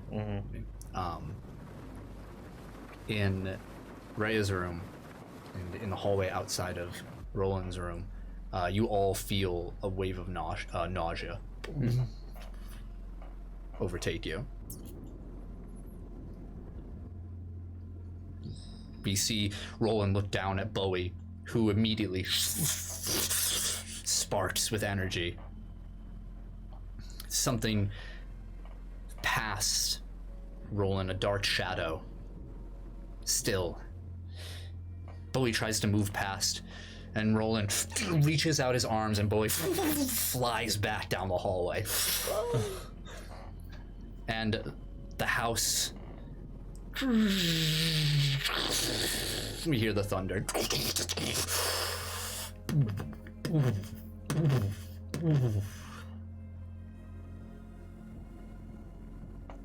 And we see Barrett. As we move, we see the large scope in the ceiling. The doors to the top closed at the moment. But we see just the audience in the lens of this scope. We see a shape form of a triangle. And that's where we'll end tonight's session. Damn. Here we go, boys. Damn. Here we go. Trapped in Bowser's castle. Yep. Here we go again. I should have known. No, it's the Resident Evil mansion. True. Yeah. I can't wait to go in the basement where we just play tuba. You will need. Well, thank you so much for joining us for tonight's session. If you like what you see, make sure you check us out on all of our social medias, including Twitter, Twitch, Spotify, YouTube, Amazon Music, Google Play, Podbean, anywhere you get your podcasts, anywhere you watch your live plays, you can find us at Keep Tappin' X. Look up the Umbra Initiative, Keep Tappin' X. Maybe you want to check out more content because you're caught up already. Go watch our first campaign. Yeah, there's a lot of episodes of that one. There's Join our like Discord. 400 hours of it. You can join our Discord as well. We all got of our polls links up there. Yeah, all of our links are in our descriptions. And if you really want to support us, we have a Patreon. We do. Hell yeah. The best website in the world, patreon.com/the Umbra Initiative. You can get bonus content, up to a half hour, even more so, Holy At least shit. a half an hour every week of bonus content. of bonus post-show content over there. And Get the inside scoop. special thanks to our Kith patrons over there. We got Neo, we got Tails, we got Watermelon. Watermelon. Thank you. I wanted to say machine, but it wasn't. Thank you. I didn't forget about Watermelon. No worries. If you're listening to us in audio format and you want to see the maps and stuff that we put on screen and all these props and everything, check us on Twitch every Wednesday, 6:30 p.m. Eastern. That's where you Come can watch find us. us. We're gonna be back here 6:30 p.m. next week, Wednesday, East Coast time. We love you. We'll see you then. See you then. Bye. Bye. Bye.